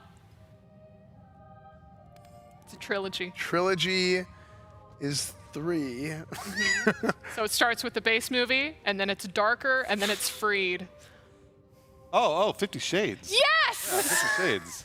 For the plot. I don't even have know. to watch that it. for the I don't know. I don't know it. anything about that except So for. Bruce, what you're looking I thought at that was are for moms. companions. Okay, okay. Okay, so they're just summons? No, And they will join it's you. not. But let's focus on But vampires. you should keep it. You should keep it the pool that you have right now, because you really want Elizabeth on this run. Okay. She it will increase your damage. How do I start? So if you go all the way to the end of the hallway, I always love how the it's like you're playing a tabletop character. Yeah, you're like a little figure. It's adorable. Yeah. All right. yeah, you'll notice this draws inspiration again from a lot of different genres. It's an RPG, but it's a survivor's like with respect to the way the mechanics work. But then also our path for the run is very Slay the Spire-esque. Lots of fun nodes to explore. So you can see there, Bruce, on the bottom, it can fuse with other abilities if you get it high enough. Yeah. But it also does take a while on a run, and I don't know how long we're going to have, so you should just play whatever feels good. I do think one of the things that whenever we were first testing this game, first taking a look at it, it was like, whenever they wanted to like set you up for, hey, this does fuse with this thing, or this does fuse with something, right? It's whether you have it discovered or not. I always thought that was cool because a lot of times when you're playing games like this, you just keep playing until you figure it out or you look it up online. And with this, it's like, okay, well, you know there's something, but you don't know what it is, but then you can play to figure it out. Or if you already have it, then it's like, okay, it does something. Exactly. And I thought that was cool. And it does a nice job of, when they fuse together, they create something entirely new, and you can work towards that and feel really rewarded by it. Stick up there, Bruce, by that. I know they're overwhelming you a little bit. You have a dash as well. What? Consider Spacebar? Yeah. Yeah. Okay, so what? Stick up where? So just try and stand, as much as you can in that circle. Ooh, okay. And good things will happen as you kill them. Okay, copy. Oh yeah, because you're filling the circle with blood. Exactly. It's like a totally normal person. Like a ritual. We all fill our circles with blood all the time. Nice. And then this is you want me to summon? Exactly. Oh yeah. And so she will give you little buffs for attack damage. Little? Well, they're pretty big. Okay, I was about to say, buffs look huge. And then you should get another attack there. Maybe that blood shotgun. That one's not. That's common. These two are uncommon. Oh no, I know. But when you get one more attack, then you have more ways you can kill things. You'll get some uncommon ones. I see. I get rares, some legendaries. Lots to collect. So Elizabeth, but also lots of dudes. What's Elizabeth doing? She's taking damage. Okay. Ooh, see, there's the legendary already. Already for the easy. Streamer luck. That's right. Nice choice. And then should I go to another circle and fill up So if you look at your little map on the bottom right. If you don't treat her better, you're gonna lose her, Bruce. Oh, she's gonna be okay. So go to where the eyeglass or the spyglass is there. Yep. So there are totems spread throughout the level, and they're used for different resources or different events that you can activate. And the spyglass ones will actually reveal more things in the map. Oh, okay. Discover. You just gotta kind of stand in the circle. Lots of this moving in the circle. I like to keep it moving. But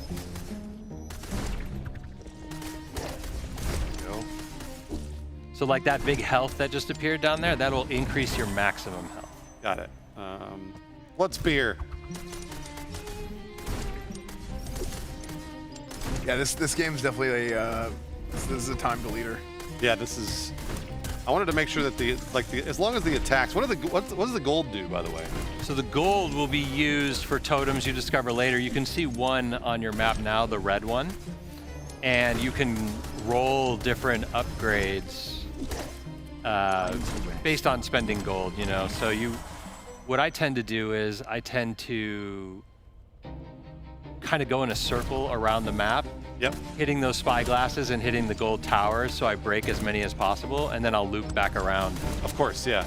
And you will have a cool moment in the last, well, when time runs out, you get about 7 seconds to collect anything left on the map as quickly as you can. And then when time runs out, is that? No, it's good.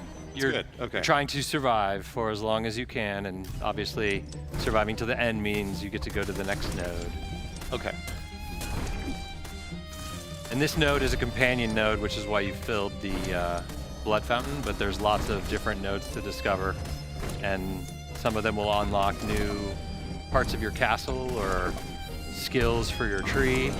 Others will just be bosses and things that you can sort of grow stronger from.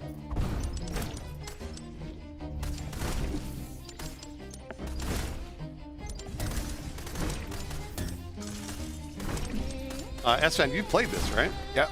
Oh, I see. Go.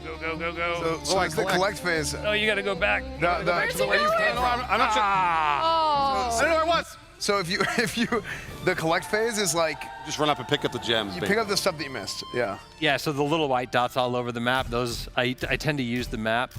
Maybe go to the left. Yeah. Just left. You don't need three bosses at once. No, do 3 bosses. Okay. He needs to get a little bit stronger. He needs a little bit more strength. But yeah, we're running out of time.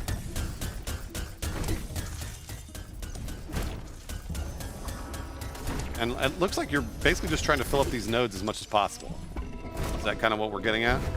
Like, is this like? Yeah, and really hitting those nodes. So if you go straight to the spyglass, that's what I typically do after that guy's done. And you can see right there, right? If you had 190, you could buy a new cane, and it will roll a new cane. But yeah, go stand in that circle, and it will keep unlocking more things for you to discover. Gotcha.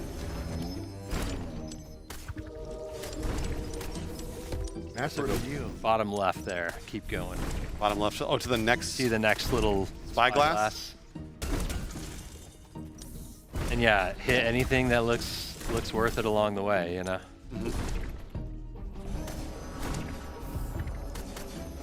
It really becomes this game later on where you're just like, I want to clear everything. Okay, so I would go right for the chest above you. Yep. Because that's an instant buff.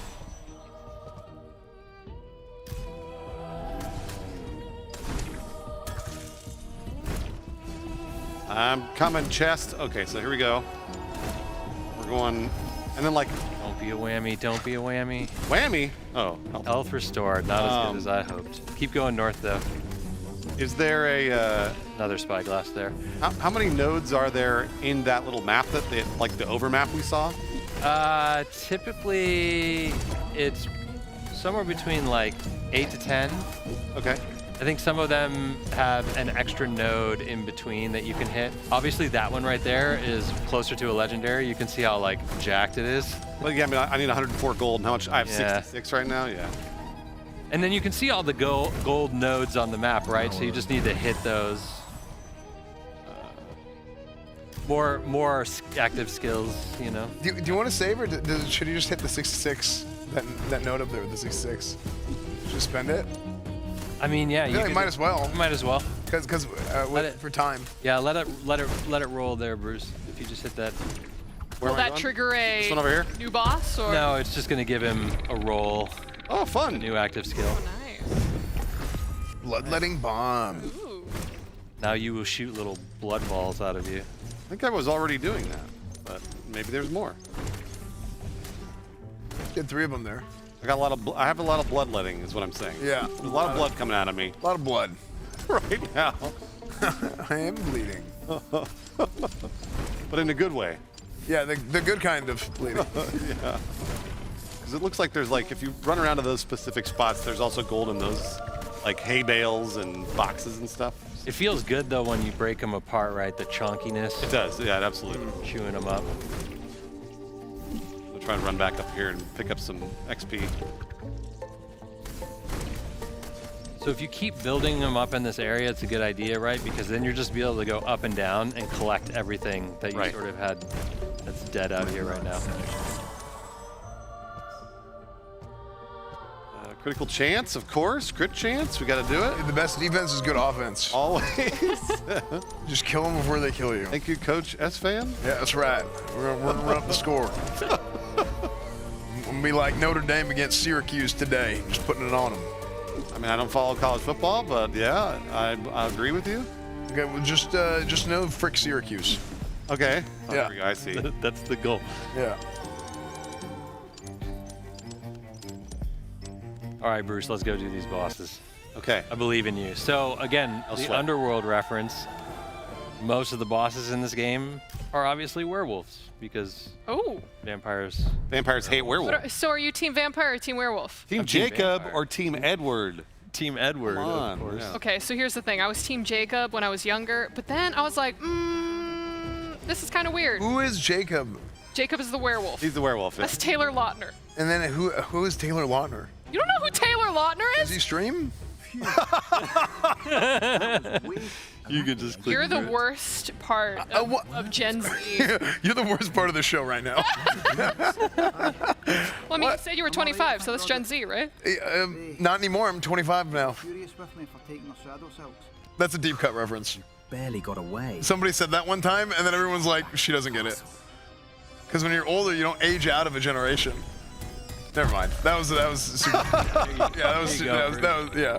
I'm trying to play the game. I probably would have laughed at it had I My known brain what you is were still saying. processing. I still don't think I get it. All right, go all the way right and Eventually, get one that of spyglass. Spyglass. You're on the path. Those question marks you'll see in the countdown timer, those are when the bosses will come. Oh, okay, got it. Oh, actually, be prepared. Let's do this real quick. I ascend. Let's do the vampiric blades. I think I need more projectiles here, but there you go. Yeah, this is. I want more. Ask and you shall receive. I want more blood coming out of me. I'm bleeding. I want the good kind. Making me the good kind of blood. Yeah, always the good kind. This game drew a lot of inspiration from Kung Pao.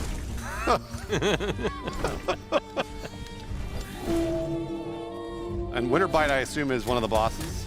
It is. I'll Ask friends very soon, I'm sure. Wait, so who's Team Edward? That's Robert Pattinson. That's the vampire. So Edward is a vampire name and Jacob is a werewolf name. Yes, the Colons. Okay. Do you need Twilight lore? Because I'm happy to oblige. Well, I was just curious because I thought I never had any interest. Okay, so here's the thing. Okay, so down in like Forks, Washington, this little town called Forks, Washington. where they're You know always, the like, name of the place. Wet and rainy and all this stuff. There were two tribes, right? Yeah. So there were the vampires and there were also the werewolves, and they were basically closer to like Native American descent. And these guys always beefed with each other because like one vampire could wipe out like an entire tribe of werewolves. That's actually a plot point for the third movie. Spoiler alert. That's Eclipse. Okay, and then so basically, Bella moves into town, into Forks, Washington, and everyone's like, oh my god, she's the new girl. And so she goes into biology class one day. Bruce, and there's focus this on killing dude him, 'cause who's another just one's about to- staring at her, and he's like, oh my gosh, she smells so good. We find out that dude, Robert Pattinson, is a vampire. Oh, so he sparkles so good. He sparkles so good. It was like smells good like food. Smells good like food. He's like, oh my god, you're like the best smelling thing that I've ever smelled in my entire life. And she's in biology class. She's like, oh my god, he thinks I smell. She's like smelling her hair. She's like, is it my shampoo or some weird stuff like this? And then he kicks up an apple and he catches it in his hands. And it's like, that's love. Oddly doesn't know, but we do a yearly watch all Twilight movies in one sitting. Can I be invited? Oh yes, absolutely, of course. I do it every year. I watch all the Twilight movies because they're so ridiculous. And that's the same way I feel about 50 Shades. Yeah, yeah, yeah. Maybe that could become the new yearly, Bruce. 50 Shades? I don't. I just watched the whole trilogy. I've heard 50 Shades is worse than Twilight. I don't actually know if that's true. It is, but in a good way. Have you heard the 9/11 to 50 Shades speed Yes, run? I have. I absolutely have heard that. Yeah. Okay. Yeah. It's fantastic. But all right, you got 16 seconds. I know. I'm not sure. I think that's good, right? That means It is good. If you wanted to try to kill that other werewolf, you could. I would rather just try and survive. But also remember, you want to fly north because that's where all your dots are. Yeah. I am so confused. About the vampires or the dots? No, I'm about well, not these vampires. Oh, but the ones. I was so confused by that because Washington State. I am happy to set up like a full Twilight screening for you in Texas if that's what you want. I will set it up. I'm so busy that day. Movie Whatever festival. day it is, So, okay, I Bruce, will be come back and join us. Okay, Bruce, come back. Come back and join us, Bruce. Don't worry, I'll find a way to fit it into your calendar. I'll write it in there as like Games Expo, save the date. Oh. Show up. It's just Twilight. Yeah, that's. I'm so busy. I think I have a family reunion that day. Well, yeah. That's fine. Even if you're busy on that day, hopefully you won't be too busy to continue playing some more of the Mad Mushroom demos that are out. We've got update for Conquest Start. We have the new announcement for Hell Clock. We have these new 1.2. demos coming out for both Night Swarm and Curse Mark, which you just saw us play right now. But otherwise, that brings us to the end of our Winter OTK Games Expo post-show. We got a lot of good games that we got to see there. Sean, thank you so much for joining us on the Mad Mushroom That went so side. fast. Yeah. I know, right? Good. It just goes like this. Yeah. I clean up nice. Yeah, you do actually. Good job. Congratulations. So yeah, S-Fan, anything that you want to say or plug before we say our goodbyes? Wish list. Always wish list, and then buy. Yes, and then buy. But also wish list. If you can't buy, wish list. Fantastic. Sean, anything from you for Mad Mushroom? Curse Mark is coming early next year, and Night Swarm's coming December 4th. So please purchase. Love it. Bruce, any extra last words? Now you get 2 last words. I do want to say thank you to the turkey, Case Blackwell. Yes. Case was in a turkey suit for about 3 hours, and he looked great. So thank you, Case. Tasted great too. I was gonna say he looked delicious. He was really delicious. You got a taste. I got a little taste of Case. You know what I'm saying? It's addictive. Definitely addicting. But yes, on behalf of all of us, thank you all so much for tuning in and watching not only the Winter OTK Games Expo, but also the post-show where we get to show you a little bit of the games. If you enjoyed seeing any of the games here today, please wish list the games, follow the devs on social media because it seriously means the world to them and it really helps them in their development process, whether they're trying to get funding, trying to attract the eyes of a publisher like Mad Mushroom. Either way, all of your support seriously goes a long way for them. So thank you guys all so much for watching. Thank you guys for tuning in, and we will see you all next year. Bye! Bye!